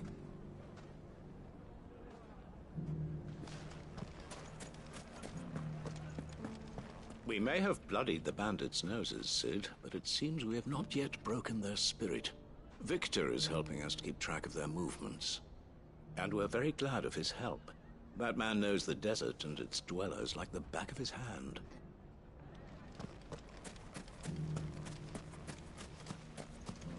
Master man, your magic may have faded, but so long as you have strength in your body, you will serve. Are you sure about this? The desert's a dangerous place. You'd be safer in a caravan. And slower. But my bird can outrun any beast or brigand. They won't stay scattered forever. They're already beginning to regroup. Don't worry. There aren't enough of them to trouble us yet.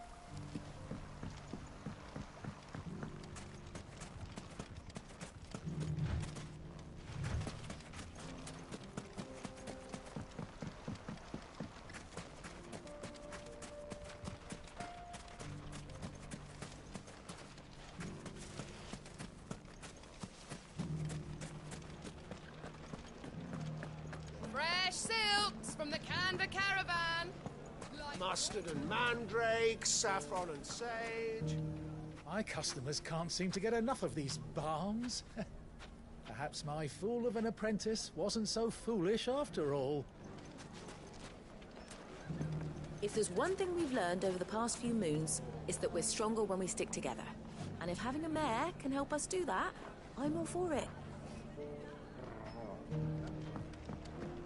And the Fang fella took my livelihood with it.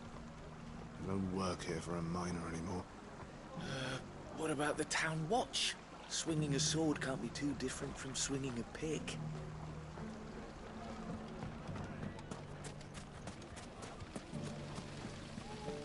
Daddy, what happened to your crystal? It broke, Sam. And we won't be getting another.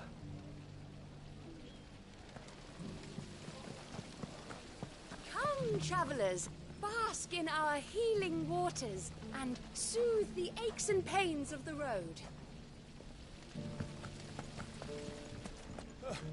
Those damned blackguards took all my best pieces. Just my luck that we were robbed by connoisseurs. We need someone who could bring the whole town together. Further, maybe? Are you forgetting about Lubor? He was the one who convinced Conrad and Natalie to join forces.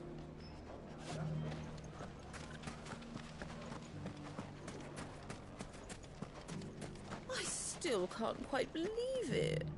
Lord Kupka, gone. And all his men with him. Our best customers.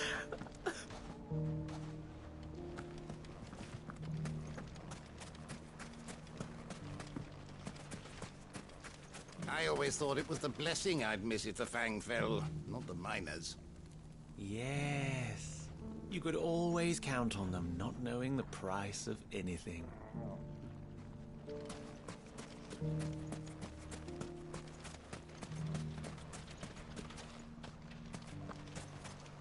This town would not be here were it not for Drake's Fang. The inn and the baths were established to serve those working the mines, you see. Now that the Mother Crystal is no more, fewer and fewer travelers are making their way here. Should our youth begin to leave for pastures new as well, Dalimil may not be much longer for this world.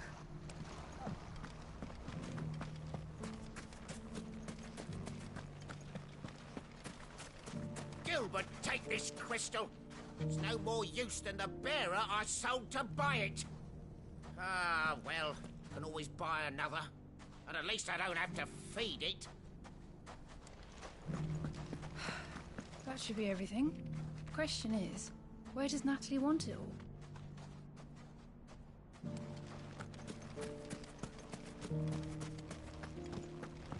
Nothing to report. Same as yesterday. Anything I can interest you in? Thank you for your custom.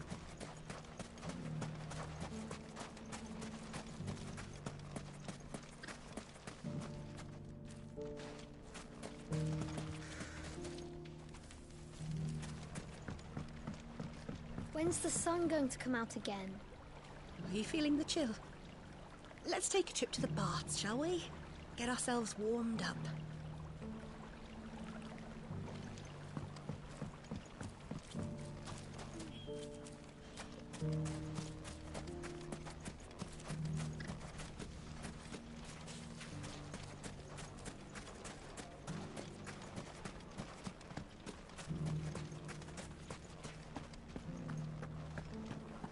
I heard it was Sid the Outlaw who tracked the Fang. But if that's true, it would mean he was the one who killed Lord Kupka too. Can you believe it? The mighty Titan, bested by some common criminal.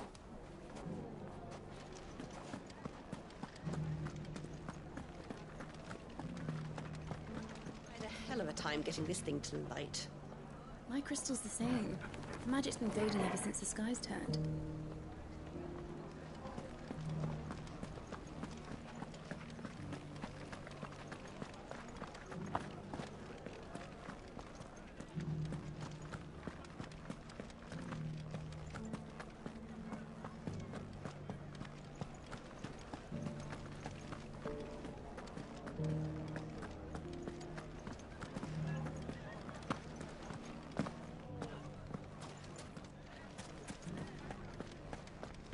Everything's back the way it was.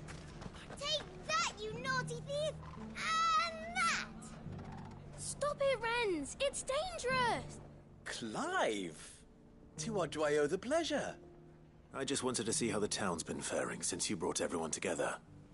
Since we brought everyone together, all is absolutely wonderful. Conrad and Natalie's hands remain safely away from each other's throats and firmly at the helm. Our stores are full, and the bandits still too disorganized to raid them. Just as the good Lady Jane and Lord Underhill intended. Are you a lord? Lubor's going to be one too. They're going to make him the Lord of Dalimil, because of how he stopped all the grown-ups from fighting. It's the mayor of Dalamil, dear child, and the vote hasn't taken place just yet. But if the people wish me to lead them, I shall. And my first act will be to build a school so that menaces like you two learn not to interrupt your elders. Speaking of menaces, there may be a rather worrying one just over the horizon. May there indeed. I'm afraid the example Conrad and Natalie set in putting aside their differences and presenting a united front might have caught the bandits' attention. And they might have elected to take a similar approach. They have formed what one could call a League of Outlaws, and they grow more organized by the day. But we'll fight them all off just like last time, no matter how many of them there are. Won't we, Lubor? Of course we will. If we continue to work together, we can overcome any challenge we choose to face. The longer we avoid facing this one, the more difficult it will be, until the only way to overcome it might be to run for the hills.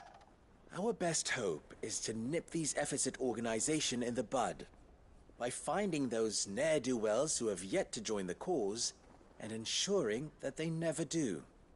Perhaps a certain Lord Underhill might be willing to lend us his aid once more? How could I refuse? Thank you, my lord. Victor will fill you in on the particulars. I have him stationed by the desert gate, receiving and collating reports from my scouts. Such an amenable soul. He reminds me of you. I'll go and speak with him.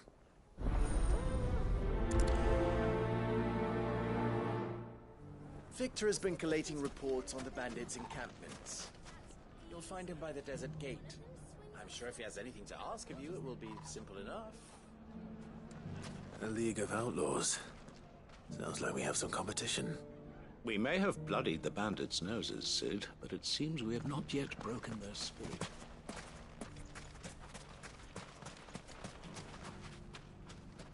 Still in Dalamil, Victor? Ah, Sid. I thought you'd have returned to Cosnis by now. I did. Then I came back. I've developed something of a fondness for the place. And having worked so hard to see it saved from one fate, it would seem remiss to abandon it to another. A sentiment Master Lubor certainly isn't shy about exploiting. Hence my doing his bidding yet again. You're not the only one. What does he want you to do? He asked for my aid in putting down the bandits. And he said that you might be able to help me find them. Then you've come at just the right time. I was on my way to speak with Conrad about how to organize our forces. There are more camps in the vicinity than we can safely strike at once. But we must strike together, and we must strike soon, at as many camps as we can. We can't give this league of theirs time to rally its forces. All right. Which camp shall I take? There's one upriver. Just out there, across the dunes. Leave it with me.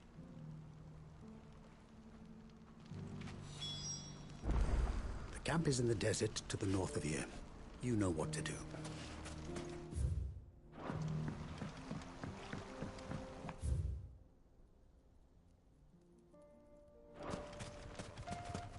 Those ne'er-do-wells want to band together.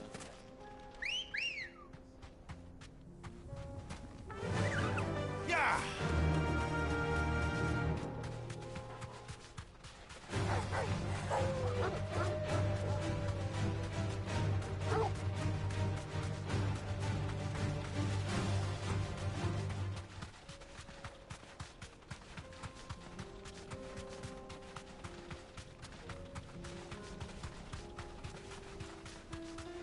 That must be the camp Victor mentioned. Come on then, Toggle. You deserve a rest. That's him! The one who killed Locke and Fingers! Take his head off!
I'd better let Victor know. Sid, where are you? Ah, I see the bandits didn't pose you any trouble. No, but that's not why you're here, is it? No. Something's happened. We need you back in Dalimil. What is it? The whole town's in uproar. They're saying that Lubor is a bearer. What? Seems that one of our parties wasn't as thorough as they should have been. They let one of the bandits escape, and his escape route took him right through Dalimil. Some of the children spotted him, and he was about to silence them. And when Lubor felled him with a bolt of magic, and without a crystal. But that's not possible. It is, if he's a bearer and has been hiding it all these years, which is what people are saying. If he has, well, I wouldn't blame him. No man is branded by choice. Still, all those people see is a man who's lied to them all his life. One who was made a leader of himself when the world believed he should have been a slave. Fuck.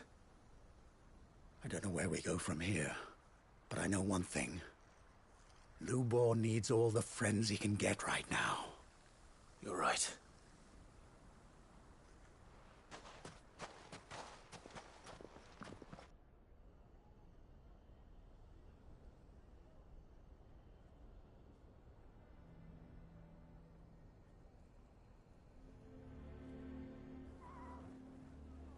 And now everyone knows.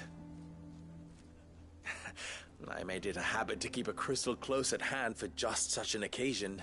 And when that occasion arose, I forgot to reach for it. Well, it was bound to come out sooner or later. We're sorry, Lubor. We tried to keep running, but we just couldn't anymore. There's nothing to be sorry for. I rather enjoyed playing the hero for once. All that matters to me is that you two are safe. Look at him talking to his betters like it's nothing. All lies, I'll wager. Just like the ones he fed us all these years. Once people make up their minds, it's hard to change them. We need to do something, and quickly. Convince the people not to let their prejudices blind them. Convince them that nothing has changed. That their enemy lies outside these walls, not within them. You're right. We should speak to everyone. I'm glad you agree. I'll handle the townsfolk. I'm a Dalmec born and bred. They listen to me. You head to the tavern. Make Conrad and Natalie remember who Lubor really is. They know that Lubor and I are friends. I might not make for the most impartial of interlocutors. Lord Underhill of Randalar's League of Merchants, however, is a trusted and impartial mediator of note. I'll do what I can.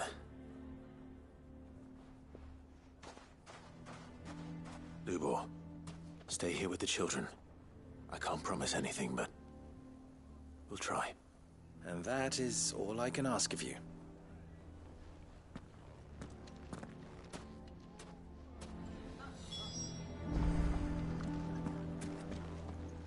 Thank you, Clive. I'm sure you have better things to do with your time.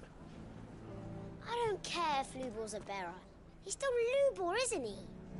The man with the sword was going to kill us, but then Lubor shot magic at him. It was amazing. Why didn't he tell us?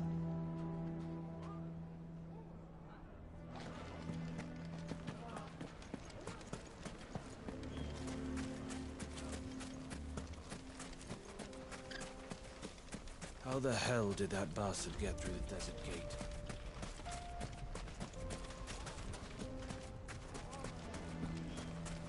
What do you mean, don't jump to conclusions? He cast a spell without a crystal. What other conclusion is there? Why do they always have to make such a fuss outside? It's driving away our customers. Why are you taking the bearer's side, Victor? Are you one too? You know I'm not. Just listen.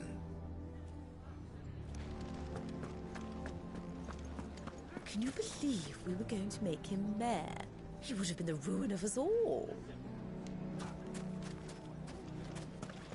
The Bastard's been lying to us for as long as we've known him. So, Lubor is a bearer, is he? He did well to keep it hidden so long. Unlike some of my fellow Dalamilians, the deception doesn't trouble me. Does the world know the full truth about them, I wonder?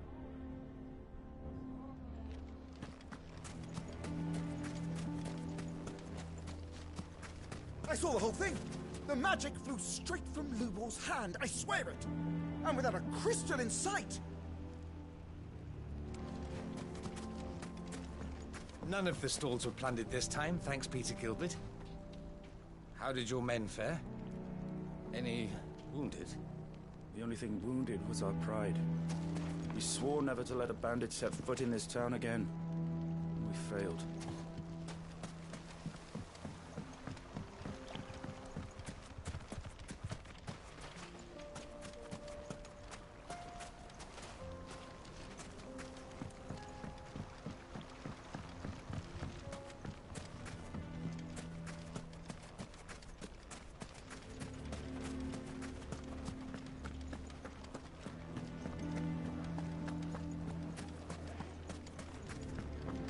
I think we'd better shut up shop for today.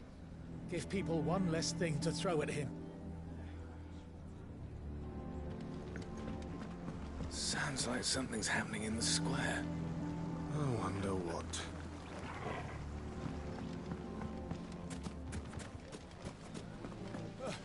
Those damn... What happened to your crystal? We'll be getting it out.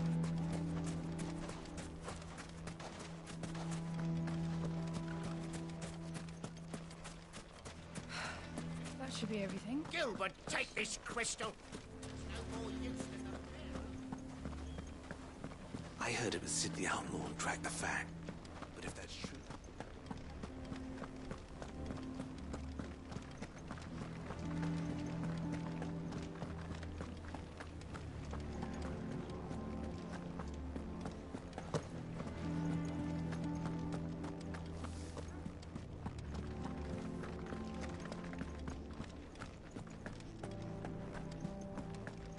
He knew all along that he was playing us for fools.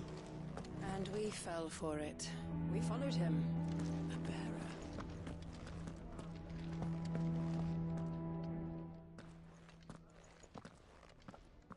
Forgive me for disturbing you, but could I have a moment of your time? I've seen your face before. As have I. Lord Underhill, wasn't it? Of the League of Merchants. That's right. I wanted to speak to you about Lubor. The rumors that he's a bearer. All true, I'm afraid. He'll never be mayor now. Not if I have anything to do with it. But what of his wares? Bearer or no, his steel is highly valued throughout the Republic. In this at least he's done the town a service. Might that not earn him a little leniency? Leniency? He pretended to be one of us when he was laughing behind our backs all the while. I'm sorry, my lord, but he lied to us. He lied to you. He cannot be trusted. So what do you propose? Will you drive him from his home? Close his forge? Perhaps. That is a question for the people of Dalamil, and they will thank you not to get involved.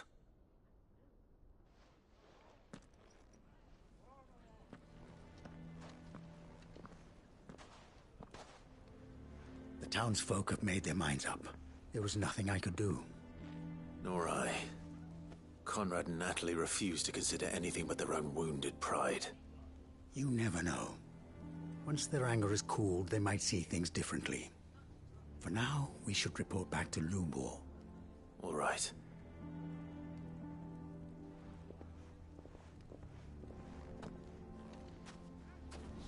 Why do they always have to be... Why the hell would Victor take the bearer's side? For a share in Lubor's ill-gotten gil, perhaps?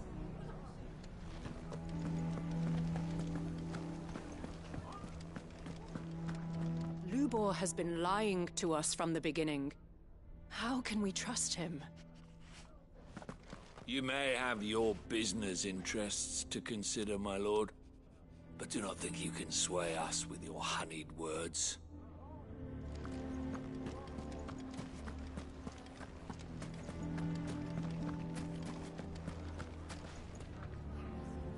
I assume the situation is hopeless? There's still hope. But...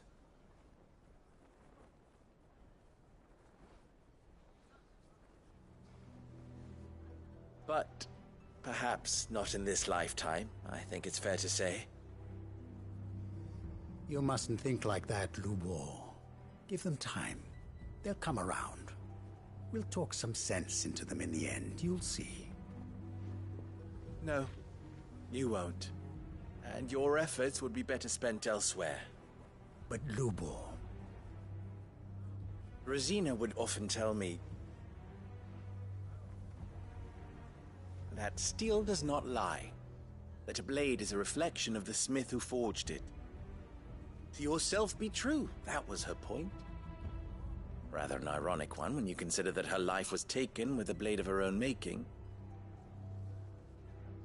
But I do not doubt that she was always true to herself and what she believed in, right to the end. And so must I be. I must do what I know to be right, no matter what others might think of me. And now, I know what that is.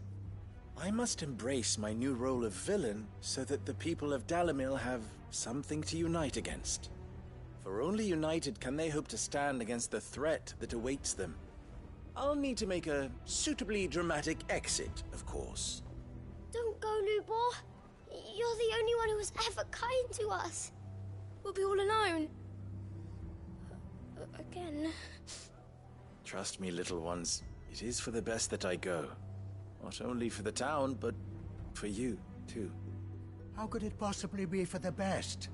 These children need you. The least you can do is give the townspeople a chance to change their minds. They would not take it, Victor. It's over. Over, you say? And so just like that, you're going to throw this town and these children to the wolves? I thought you were better than this. But it seems you had me fooled as well. Victor. Forget it. Do what you will. You sure you're making the right choice, Lubor? Of those available to me, I believe it's the best one. Yes. Ah, but where are my manners? Here. A reward for clearing out that bandit camp. Right then. I have packing to do. If there's anything I can do. Anything. I'll bear it in mind. Thank you.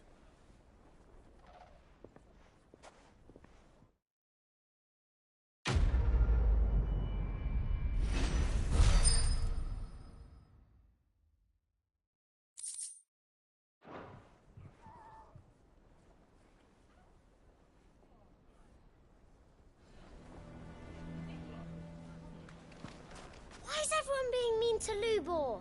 He didn't do anything wrong. I'm going to go with him.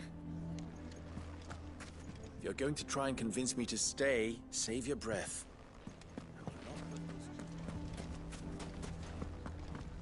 Why didn't he tell us?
Why didn't he tell us?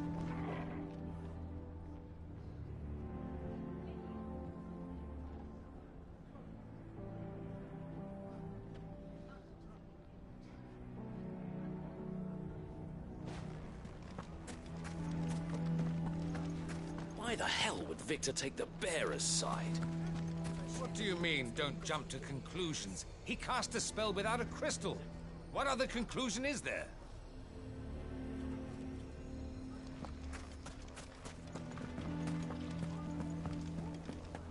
Lubor has been lying to us.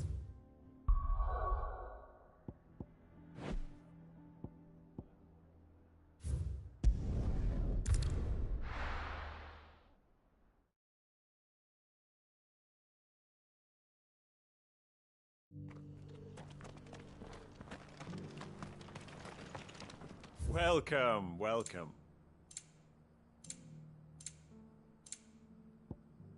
Take care.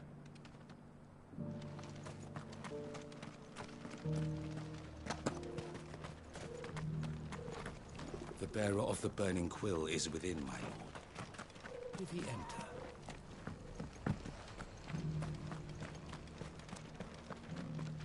Blessings of the Phoenix be upon you, Lord Rosfield. This is hide unlike any I've had the pleasure of handling. My clients.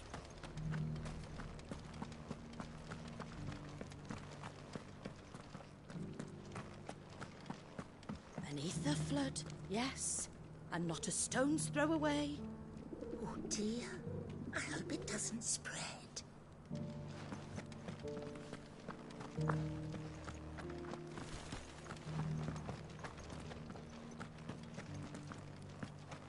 How are those new boots treating you?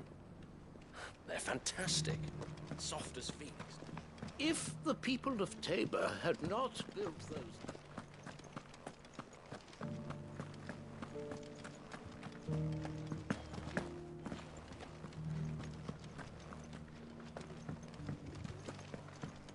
That mark. You must be Lord Rosfield. A pleasure to make your acquaintance, my lord. I, too, am a member of the cause, though I spend most of my time hunting. For the good of the village, you understand. The soil is poor here, so the people suffer. Thank you for the deer leg, mister. Mummy made the pottage for me. Have you noticed the Elder has been coughing less of late?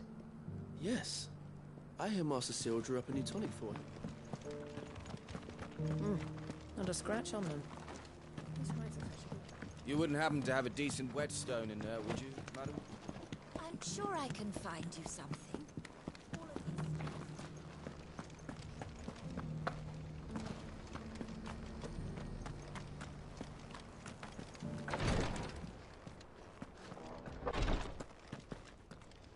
The greater number of our order live among the masses, hidden in plain sight. Even here in Tabor, our brothers and sisters pose as common folk. If any should reveal themselves to you, I beg you keep their... Lord Rosfield, is there aught the Undying might assist you with this day? Perhaps. My brother said that your order was helping him with his quest to uncover Ultima's origins. Have you learned anything of note since last we spoke? Little and less, I regret to report. I see. Be assured, however, that we will not rest until the truth is known. Even now, our archaeologians scour ruins in every corner of the realm for traces of Ultima's touch. Fallen ruins, I take it. Dating back as far as Phoenix Gate. Indeed. Ultima's thralls are oft sighted among the remnants of the fallen civilization, as if protecting the secrets concealed within. Secrets we'd see unearthed. Should our methods be of interest, my lord, mayhap it would please you to observe some of our number at work. Would that be possible? Of course. A survey is being conducted not far from here. Perchance you are familiar with Kretov, a small hamlet built around a fallen airship. I was due to visit my colleagues there to collect their preliminary findings, but if you would consent to do so in my stead, I'm sure that they would be honored to relate any discoveries they have made to you directly. All right. I'll go and meet with them. They will be most gratified, I am sure. Might I suggest you take the road through Titan's Wake? It will lead you straight to the village after but a short walk. Thank you. I will. I wish you a safe journey, my lord. May the Firebird's flames burn ever in your heart.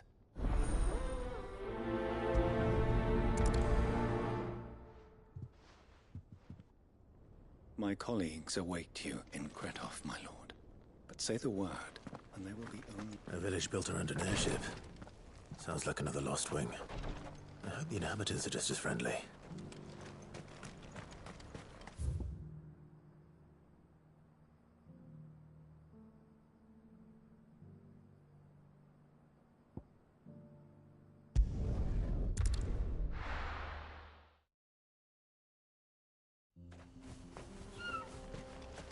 Welcome to Dravoj, Sid. Okay, so what's up? You're the one who butchered those Akashic fiends, aren't you? We're in your debt. Might only be a matter of time before the flood spills into the village, but until that day comes, we're not budging. What do you think? I made myself a pair of bellows, just like Blackthorn showed us. Give him my thanks, will you? These things have stoked a fire under our asses just when our spark was about to go out. They, take a bit of getting used to. I feel like an apprentice again.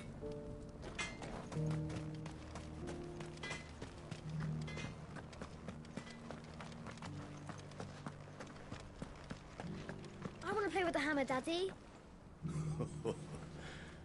All right. It's about time you started learning the trade.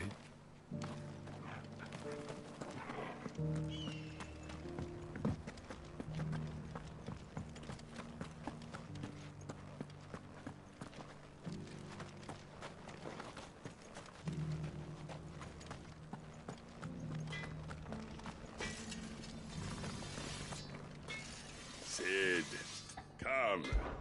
Did Blackthorn ever tell you?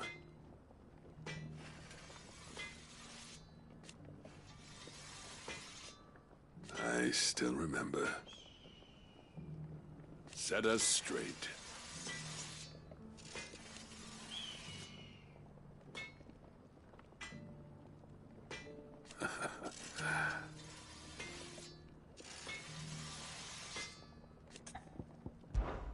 There was a time. And each one. But then...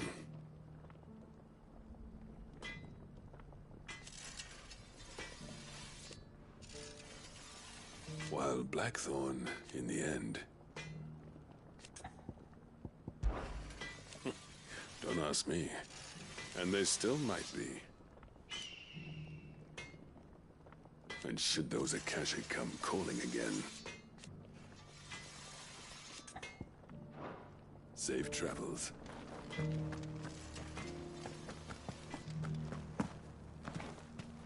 It was a nasty gash that demon gave you. You sure it doesn't hurt? Only when I laugh.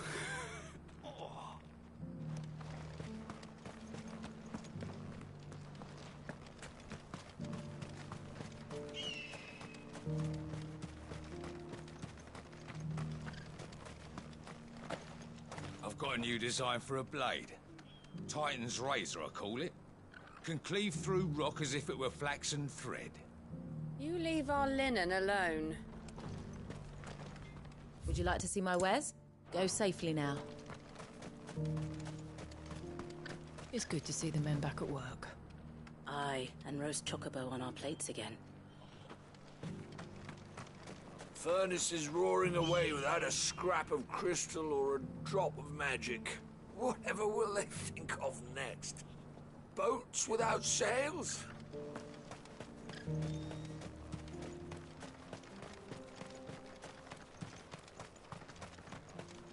But what if the Akashic come again? Then we'll give them another.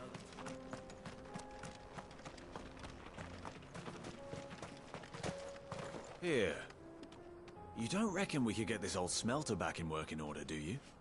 Easily. Sling that crystal, drill a hole in the side for a set of bellows, and we'll be... We're miners, aren't we? Every day we head down to those tunnels knowing the next tremor might be the end of us. Sorry, no entry. The miners have got enough on their plates without visitors.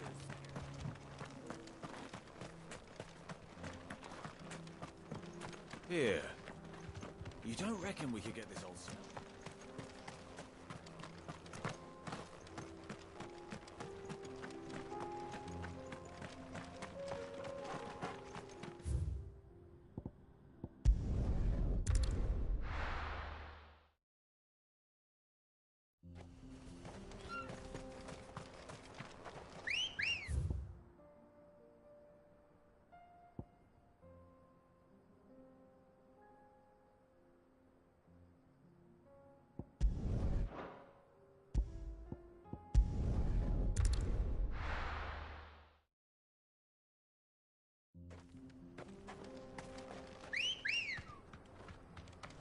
Good girl. Faster!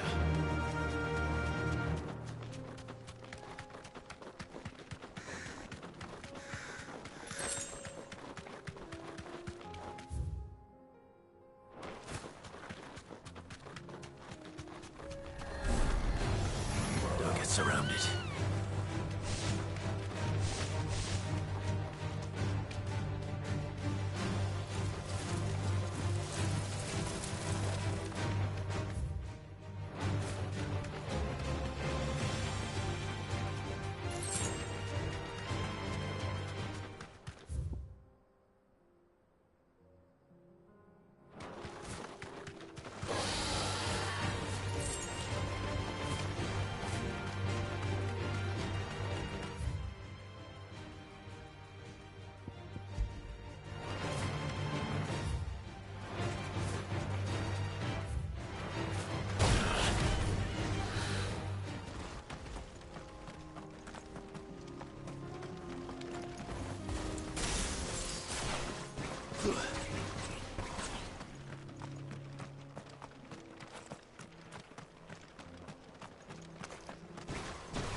This won't be easy.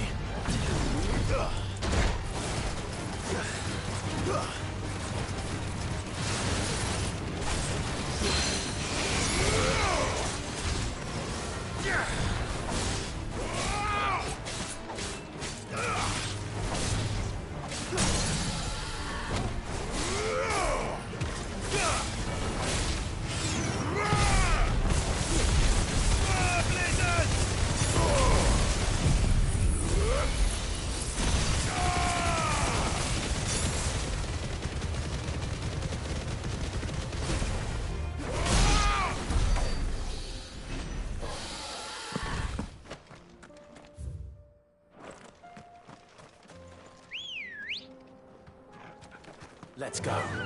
Run like the wind.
Oh no.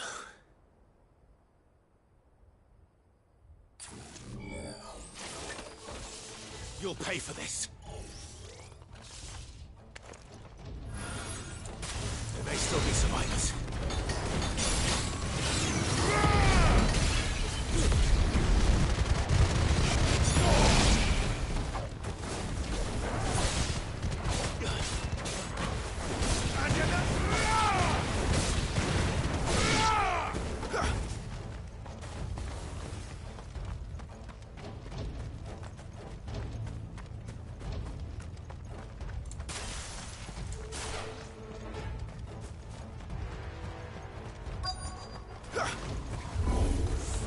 Whatever that thing is, say it's their leader.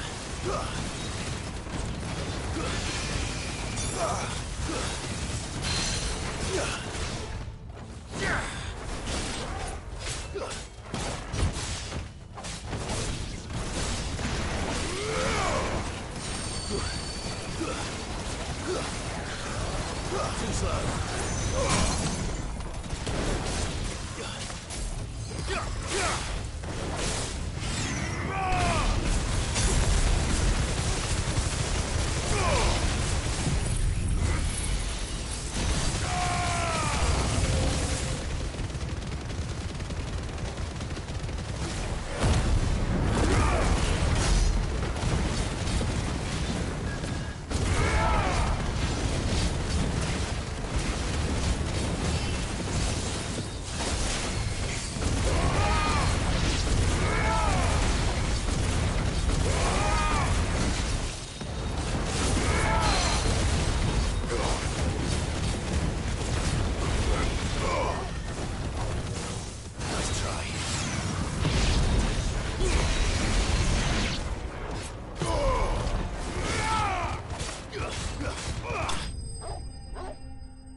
Should have stayed in the past. These must be Cyril's colleagues. You have our thanks, stranger. Who are you? Ah, forgive me, my lord. I did not recognize you. You are Lord Rosfield, are you not?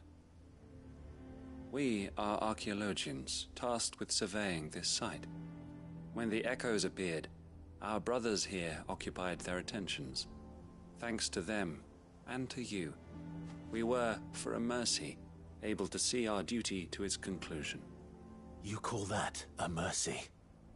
Your brothers might still be alive if you put their safety before your duty. Surely this survey wasn't worth dying for. We are charged with uncovering Ultima's origins, a duty of the highest import, as I'm sure you will agree. And you think your dead brothers would agree with you too? I know they would. They gave their lives for the cause, an honor to which all Undying aspire. Now, to what do we owe the honor of your presence, Lord Marquis? Cyril told me of your work here, and I agreed to collect your findings in his stead. I see. That is most kind. Pray, take them then, with our humble thanks. May the Firebird's flame burn ever in your heart, as it does in ours.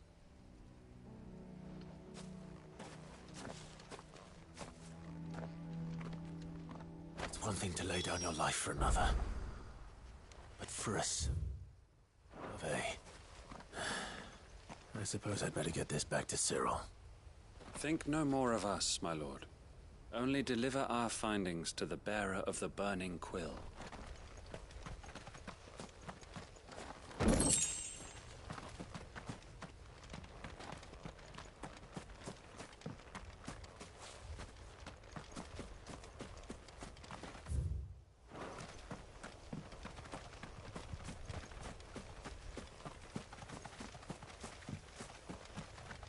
Let us continue then.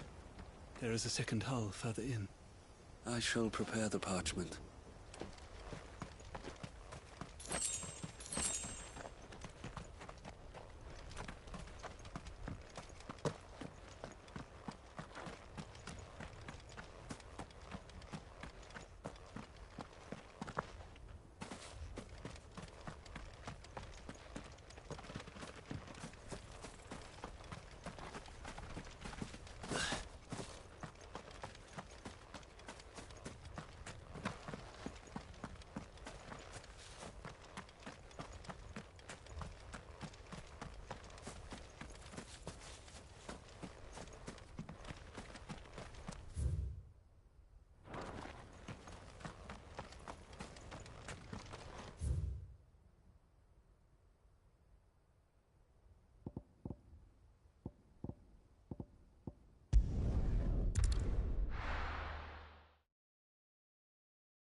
bearer of the burning quill is within me. Ah, you are returned, my lord. I collected your colleagues' preliminary findings. Here, take them.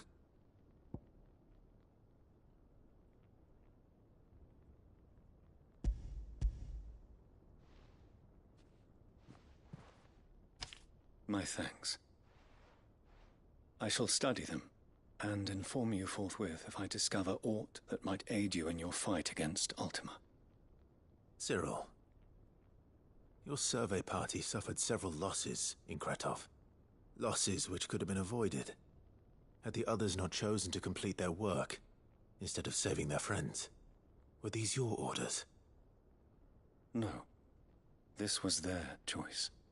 Every Undying devotes his life to the service of the Phoenix.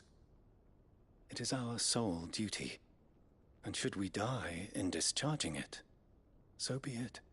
Even when death is avoidable. My lord, I fear that this is not a point over which it would be fruitful to argue. The Undying have served the Phoenix for countless generations, and your opinion of our methods, however earnest, is not like to change them. We live to serve the Phoenix. Our very order exists for that purpose, and that purpose alone. Cyril, I know that you and your brethren answer only to Joshua, but allow me to offer you a word of advice. It does not further the cause of the Phoenix to have his loyal followers surrender their lives without good reason. Provide your survey parties with an escort, that they might live to do their duty for years to come. Think not only of how you can serve the Phoenix, but how Joshua would want you to serve him. Please. For all our sakes. I thank you for your advice, my lord.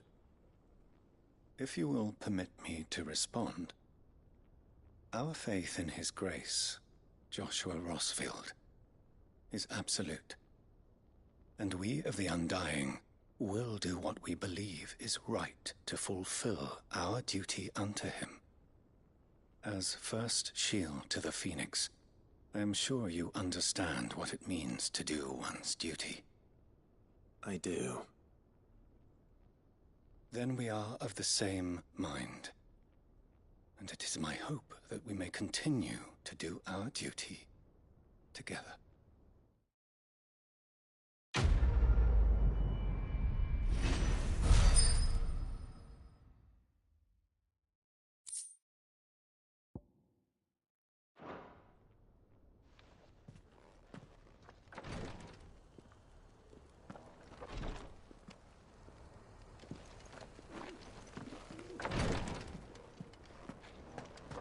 I thank you for assisting my brothers and sisters with the survey in Kretov, my lord. There are magics beyond mortal ken hidden among those ruins, and others like them. If we can learn their secrets, mayhap we can use them to resist Ultima's might. We of the Undying devote our lives to the service of the Phoenix, and you, my lord, are his sworn shield. The bearer of the burning quill is within, my lord.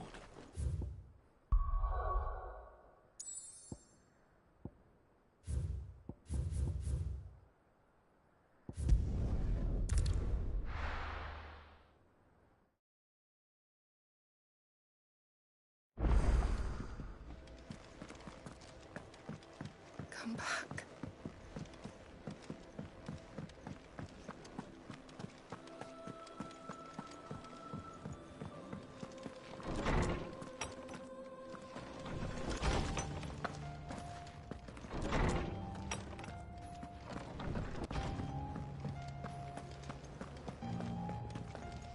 What do you recommend?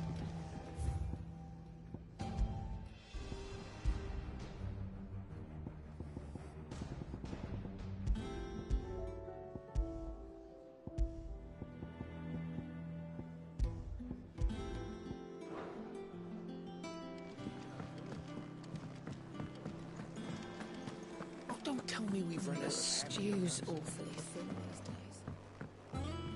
I will not forget this kindness, my lord. I shall go to Eastport.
Have you tried Molly's lemon tarts? I've never had any.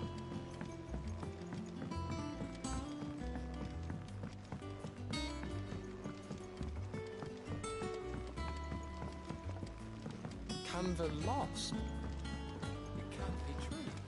Miss, can we read Miss Editor's story for us?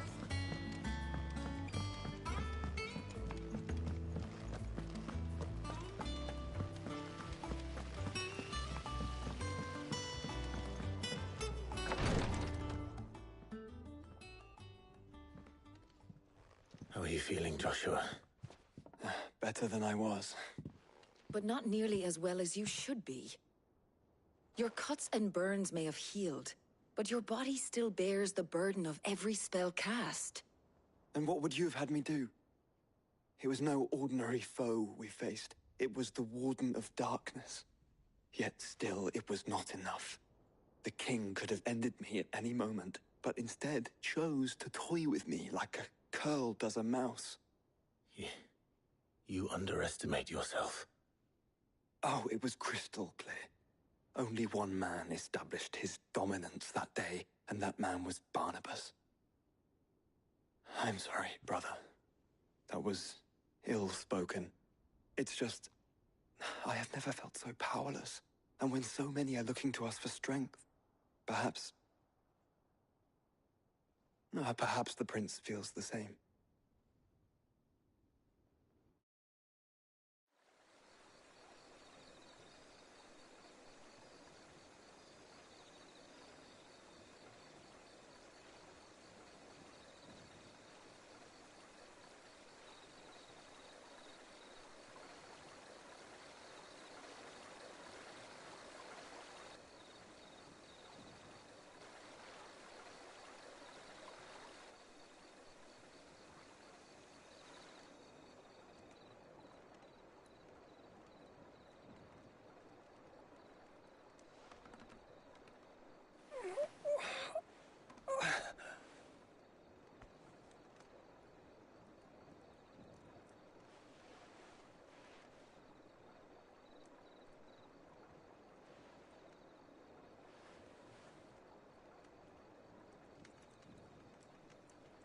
What is this place?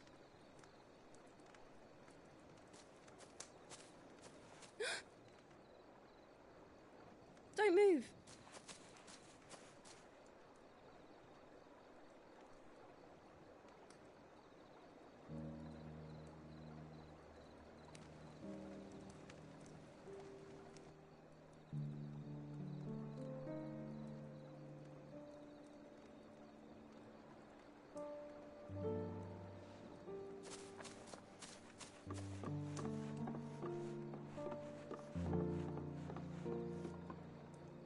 Here, it's fresh from the well.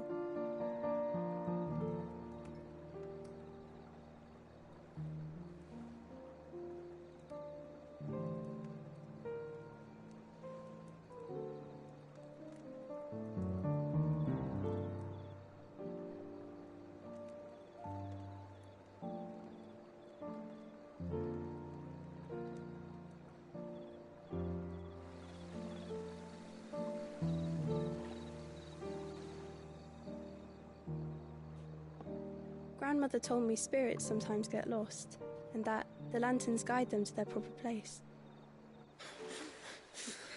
I set one on the river for her when she passed away.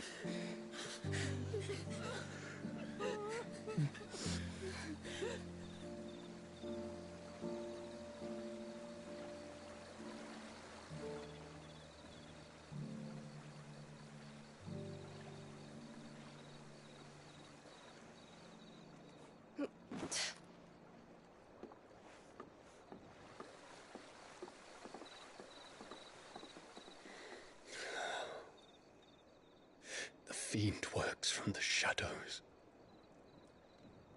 Was it you who guided my hand then, Ultima? No, not you. This is my doing, my fault, my sin to bear. And for it, I must atone. Your hurts are healing nicely. It was my poultices that saw you well. You make them? And sell them, or try to. Earns me enough for bread, most days. Forgive me. I have nothing to... I know, but I couldn't just leave you lying there.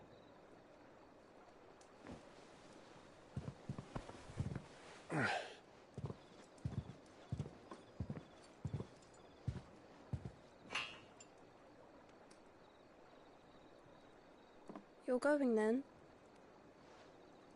Of course. I'm healed. Thanks to you and your poultices. Will you promise to come back and visit?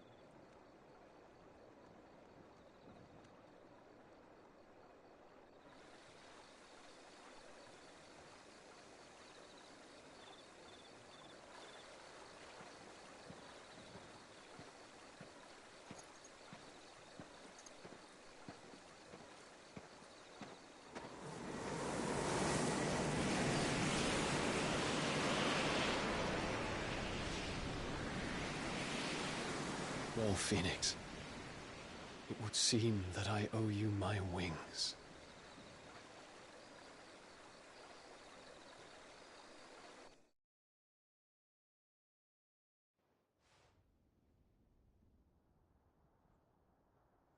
Perhaps he can find an answer. You will be returning to Waloed soon, I gather. I see no reason to wait. Then neither do I. I can think of a few, but I doubt they'll stop you. You will take your medicine. Of course, Lady Daya. Set on leaving already, are you? How long will it take us to get back to Ash? Dunno, about the same amount of time it took us to get here. Maybe less, if your uncle can find someone trustworthy to patch up the Enterprise. All depends on where we're putting into port, mind. Yes. It's not as if we can put ashore wherever we choose. We have to assume that the whole of Ash is hostile, and that we'll be attacked on sight.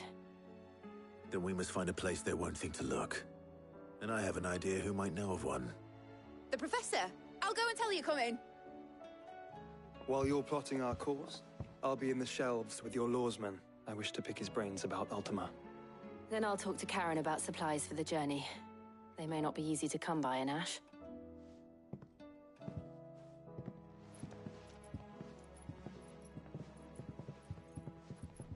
Your brother's body won't take much more of this recklessness. You know that, don't you? I do. You've seen more of the world these past 5 years than most do in a lifetime. It's a shame you never had a moment to enjoy it.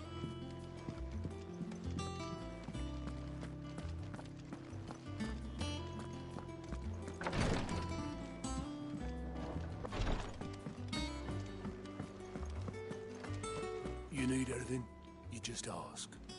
We might not have your uncle's resources, but resourcefulness, we've got it.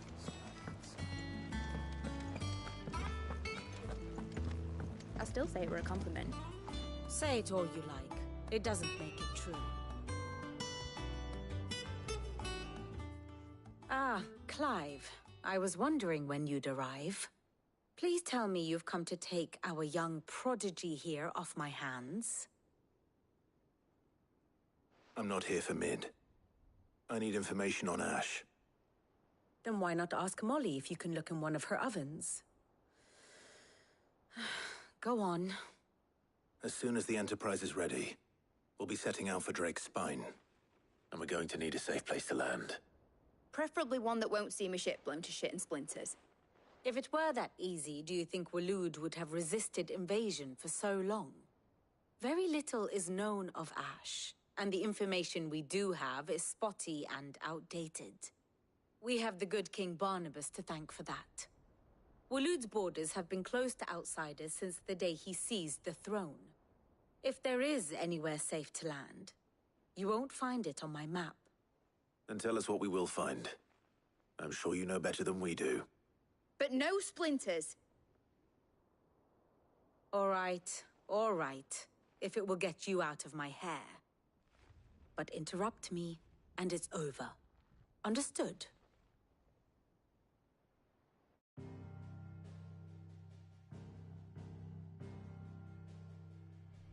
Barnabas Tham, the one they call the Last King.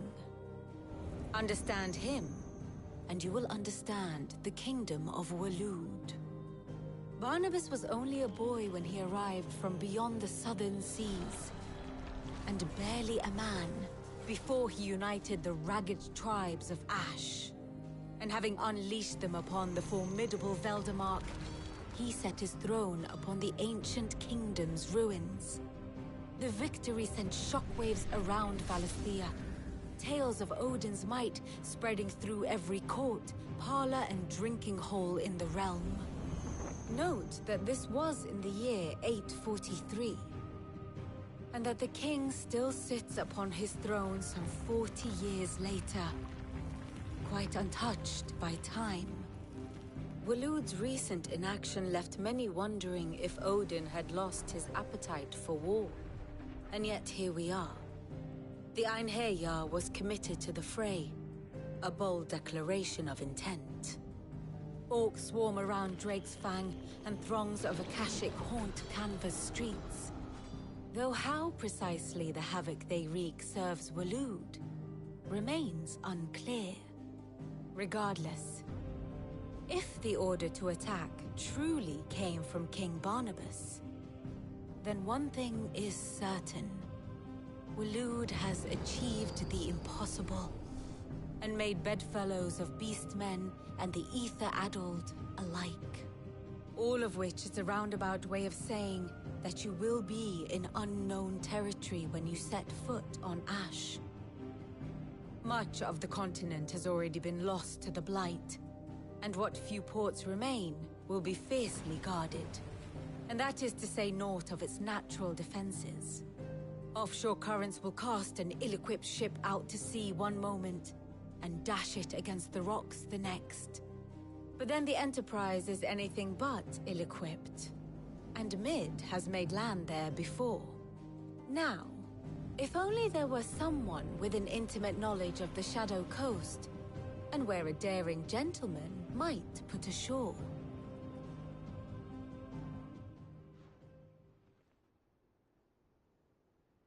You see, Clive, you had the answer all along. Do you think you can get us back to that beach, Mid? Picked you up from it, didn't I? Not that it were easy. The currents were a right bastard. But then, if it wasn't hard, it wouldn't be worth doing, would it? Well said. Thank you, Lady Vivian.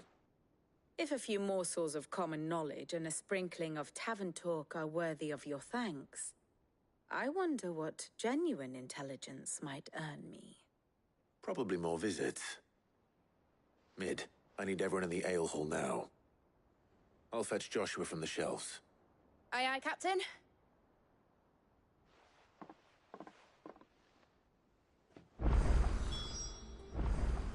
Clive, how may I help you today?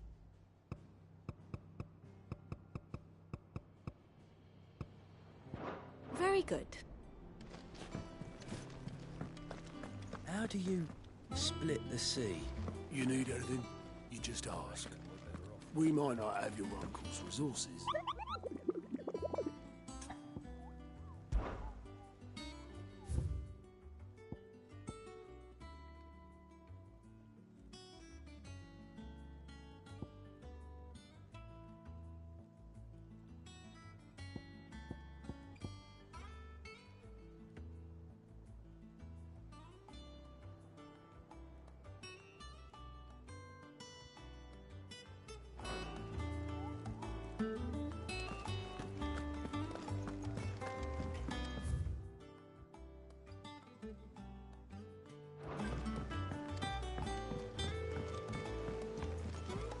Covered in nicks and lumps, the lot of them.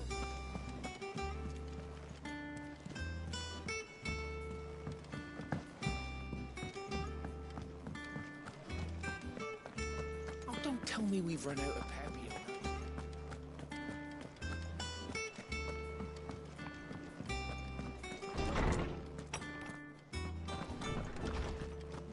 We all know that bearers have a resilience to the ill effects of evil. I have no reason to assume otherwise. Did you know that chocobos are far more resilient to the... Clive, you must listen to this. Lawsman, tell him. Do you recall when we spoke before on the divinity of Ultima? Well, it inspired me to delve deeper into the subject. And what I discovered appears to agree with the findings of His Grace. You will recall that my quest to uncover Ultima's origins began with the mural at Phoenix Gate. But while I've always known it to be important, its secrets have heretofore eluded me. Now, however, I believe I know where to find the more complete example. One that will reveal all we seek. Master Clive, have you ever in your travels chanced to hear of the Circle of Malleus? I would think not, few have.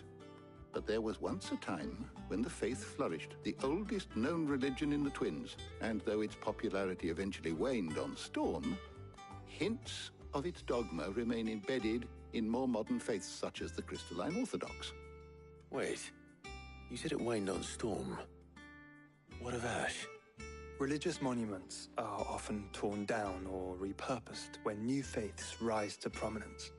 But if no new faith arose, then perhaps the ancient temples might still stand. And so, you see now why I must accompany you to Waloed. It would appear the past still has much to teach us, though in this case, it would not have been possible without the musings of Moss. To think that you carried a copy of my old mentor's chronicles all along.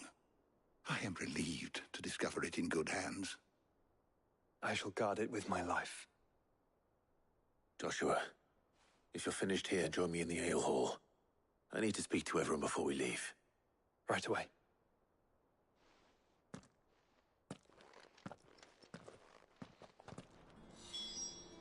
If it please your grace, might I one day borrow the chronicles? For a short while. Of course, Lawsman Hippocrates. You need but ask.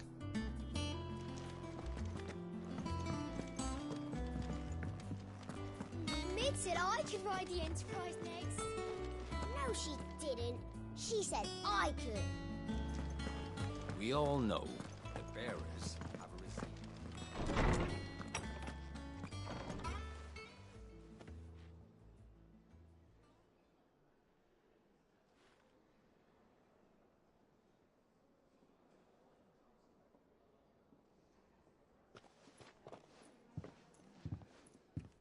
My apologies.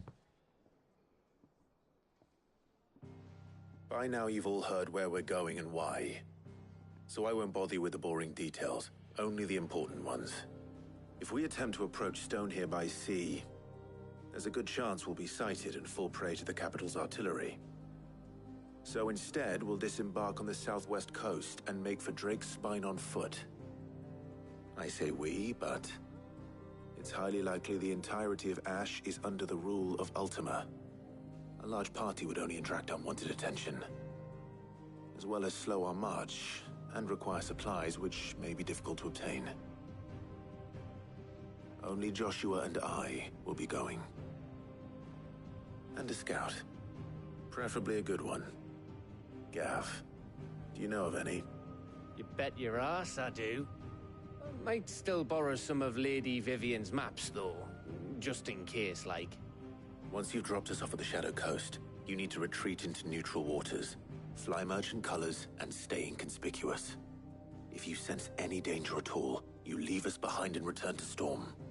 Inconspicuous is my middle name. But like hell am I leaving anyone behind. The ship ain't going nowhere till your scurvy mugs are smiling on deck. Jill, the Enterprise will appear a tempting target for royalists and pirates alike. You're to stop anyone boarding. Don't worry. I'll keep the ship and her crew safe. You'll be needing passage home, after all. But... very well.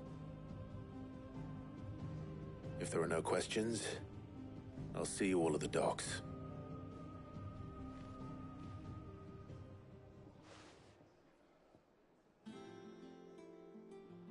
Let me know when you're leaving. I want a word before you go. Of course.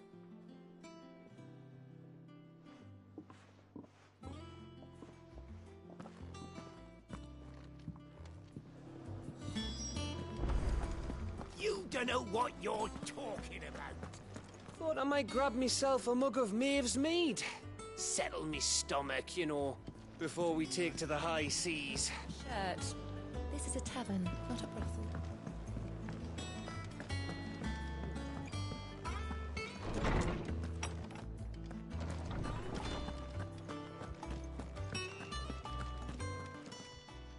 Good morrow to you, my friend. If I may observe...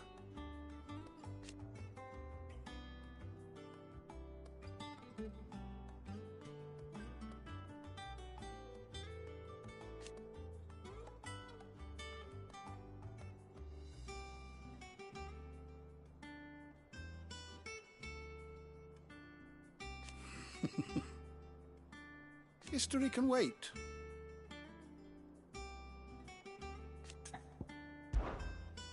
I don't believe you've read this particular chapter before. You wish to study the tomes? Mid said I could ride the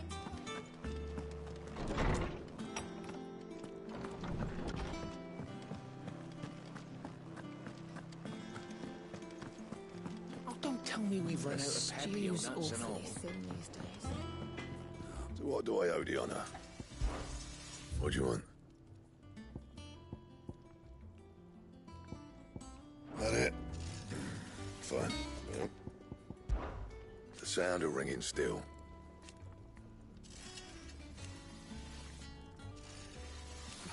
So we weren't.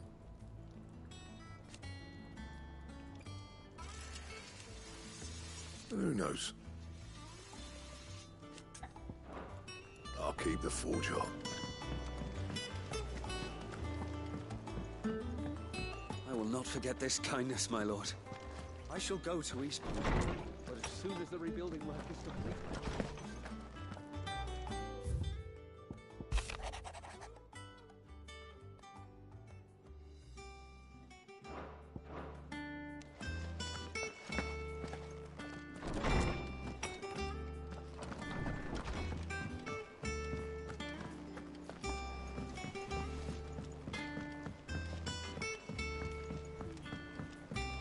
Have you tried Molly's lemon tarts? I've never had any.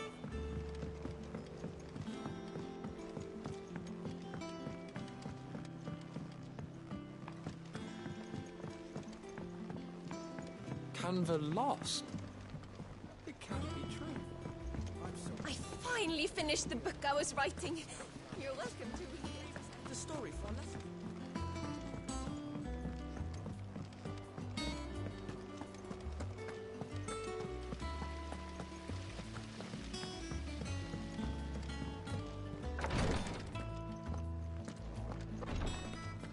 He swears he'll take his medicine, but it's up to you to see that he doesn't just take it with him. Please, Your Grace, stay strong. Ah, my Lord Marquis. It was the greatest honor of my life.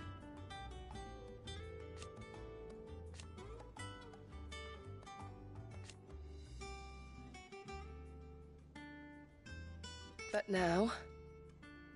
so I bid you. Your companions are kind indeed. I must admit... but I see now.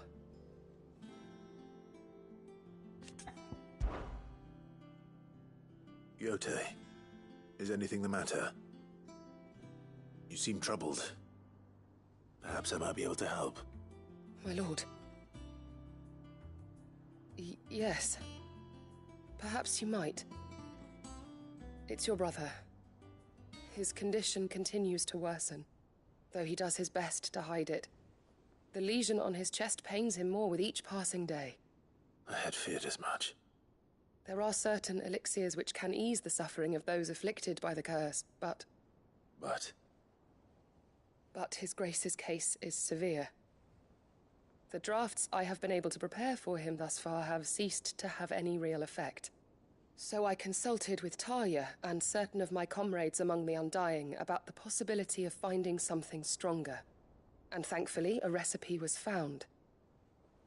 The only problem being that the critical ingredient is exceptionally hard to come by, and our supplies are almost exhausted. Unless we can secure more soon, your brother's anguish will likely become unbearable. My lord, I know that I have no right to make demands of you. But would you help? For Joshua's sake. For Joshua? Anything. Thank you, my lord. So, what is this critical ingredient? A rare herb by the name of stonerwort. It grows only where the ether is densest.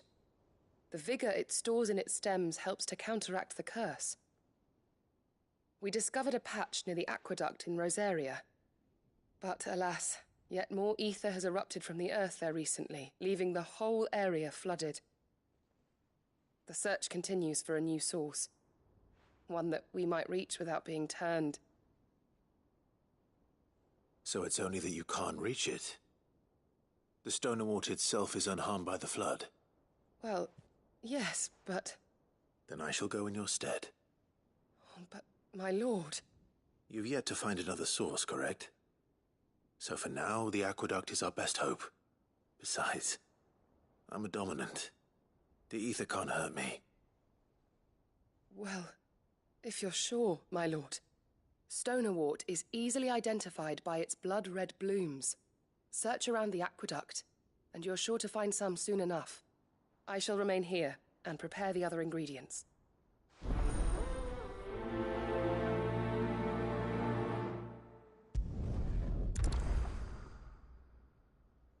I had only thought to ask for your assistance in finding a new source of stonerwort. But if you're sure about collecting it from the flood by the aqueduct, I should be most grateful, my lord. Well, what are you waiting for? The crystal isn't going to crack herself.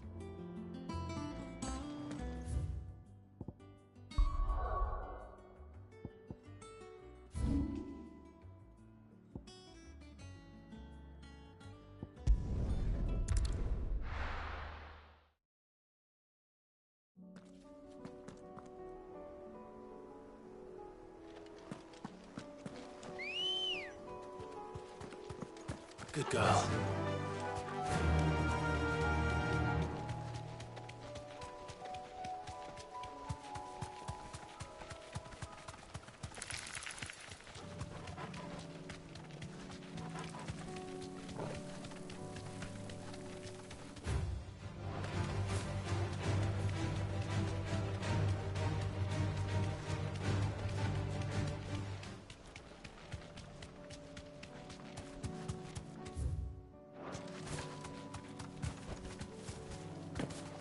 Here's the aqueduct. Now to find our stonewort. Yote mentioned blood-red petals. Just my luck. Well, I won't be making anything till they're gone. There's only one thing for it.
Here it is.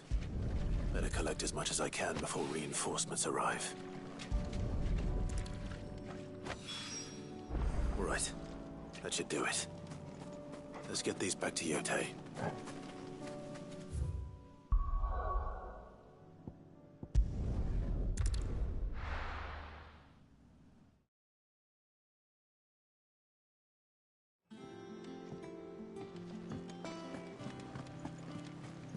Covered in nicks and lumps, the lot of them.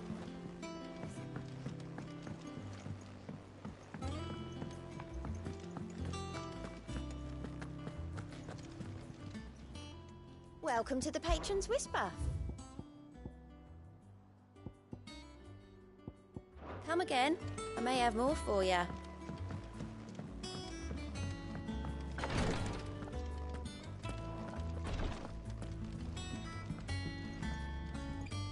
Yotei, I brought back all the stone and water I could find. Will this be enough?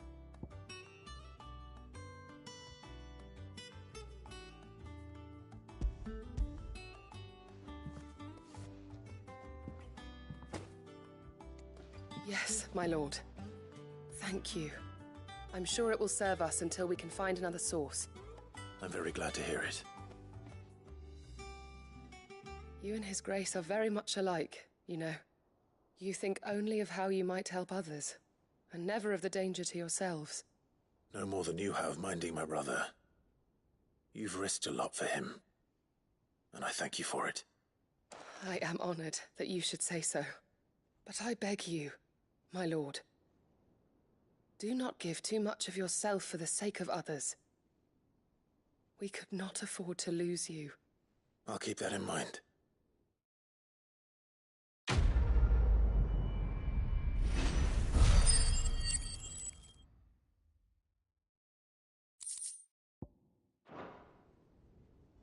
You and your brother really are alike, my lord. Though selflessness is a virtue, I beg you, please take more care of yourselves. He swears he'll take his medicine, but it's up to you to see that he doesn't just take it.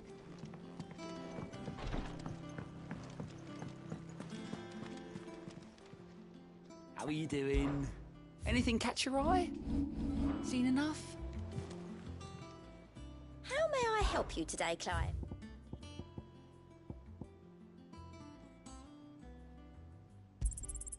Here you are. Come again. I may have more for you.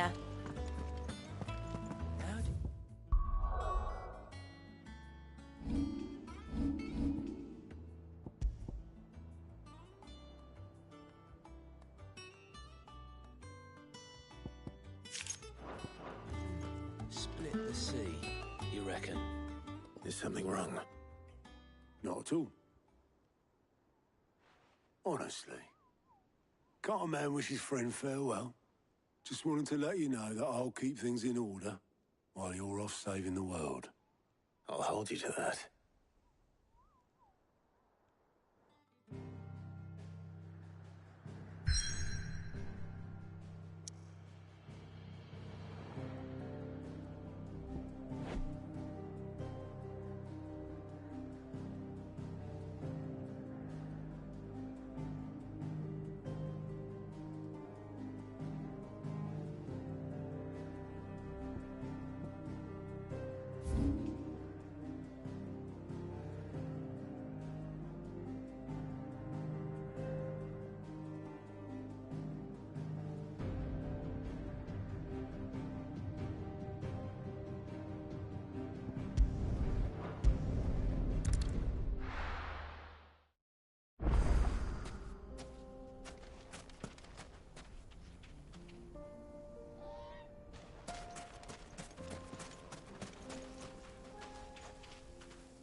Faster!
All right.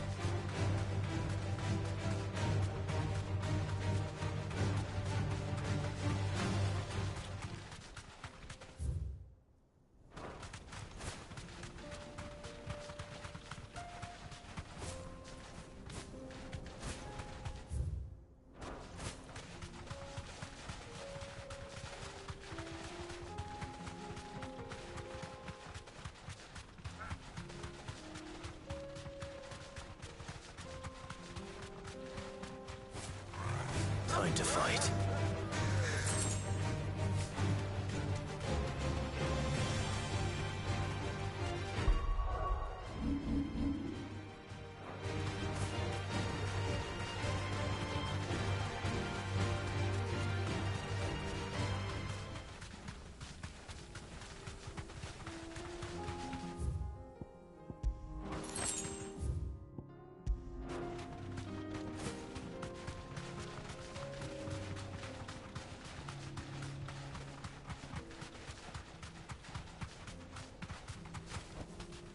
Be safe.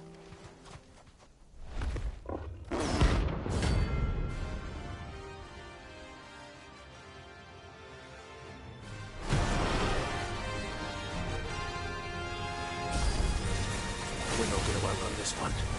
Stay close to him.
Should have picked on someone your own size.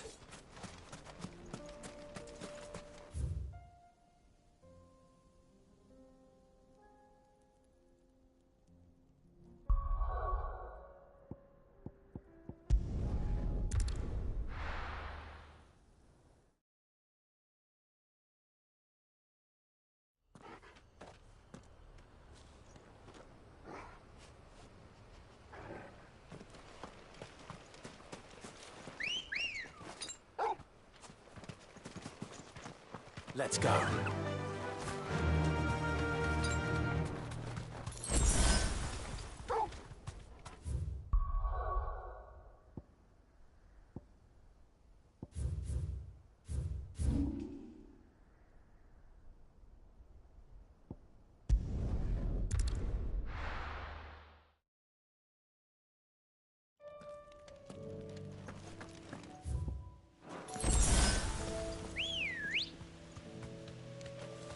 Come on.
Waken winds!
Help me, boy.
I am certain we will find what we seek in Ash, and learn the truth of Ultima's origins. Thank goodness Sid made it home safely.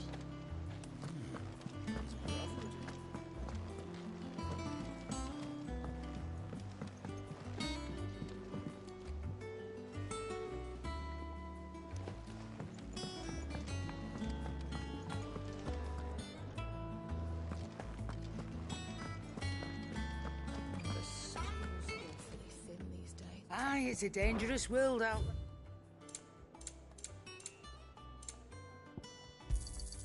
You're rubbing me blind, you know. Is that all? Still alive, are you? Come back soon. And I mean that.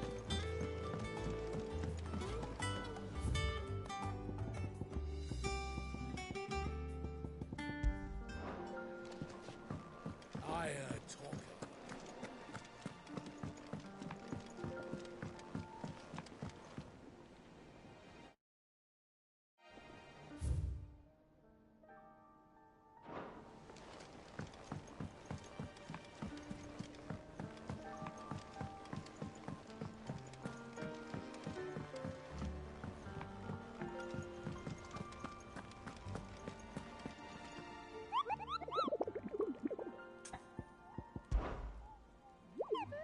Through.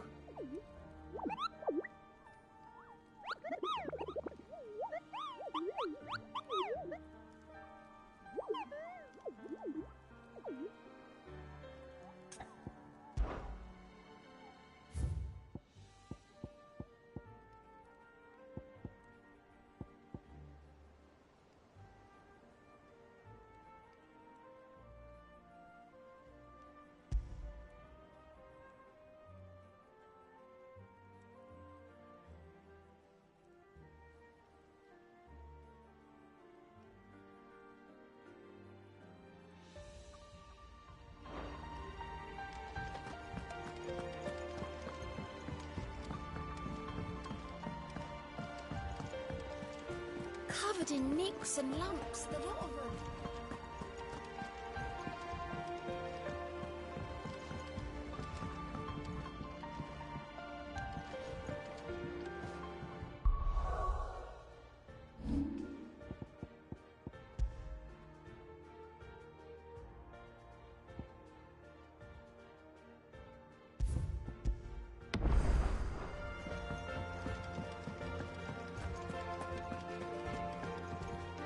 You look like you could do with a drink. Don't be a stranger, Sid. I don't know, things to boil in the brown. Thought I might grab myself a mug of Maeve's mead. Settle. What can I get you, Sid? That's what we like to hear. Knock 'em back, everyone. Sid's buying.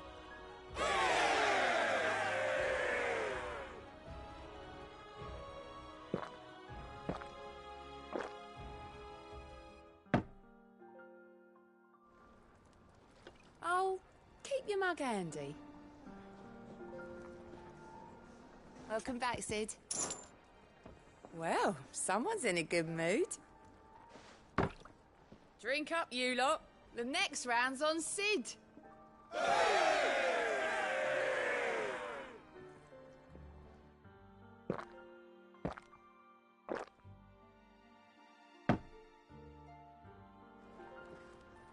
Oh, you're not leaving already, are you? What can I get you, Sid? Honestly, Sid, you're too nice for your own good. Do you hear that, ladies and gents? The next round's courtesy of the realm's most benevolent outlaw.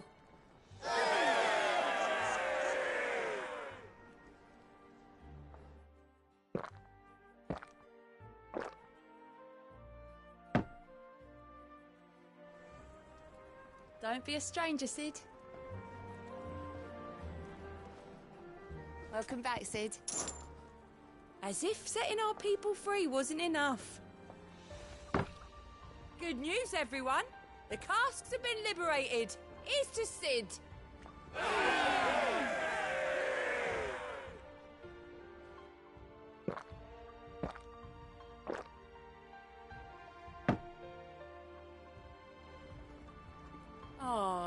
leaving already, are you? You look like you could do with a drink. And this one's on the house.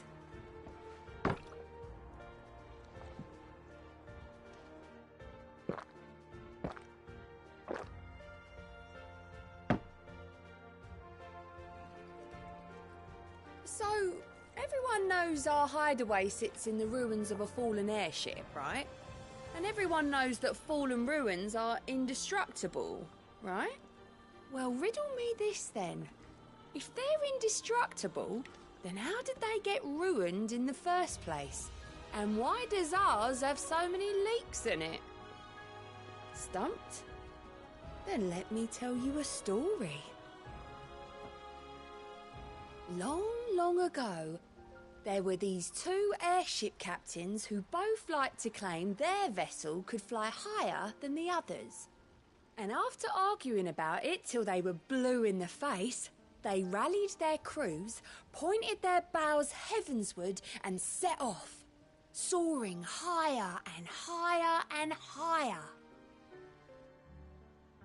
But before they knew it, they found themselves surrounded on all sides by dragons. The dragons, none too eager to welcome intruders into their domain, proceeded to chase the airships for 40 days and 40 nights, until, having run out of food and water, the crews collapsed. And with no one to man the ships, both came tumbling down to the ground, only to end up in a lake. And they say the name of one of those ships was the Invincible. Well, what do you think of that? I'll have Otto see to those leaks. Oh, were you even listening, Sid? Honestly, I've got half a mind to bar you. But then who would you tell your stories to? Don't be a stranger, Sid. What can I get you, Sid? Coming right up.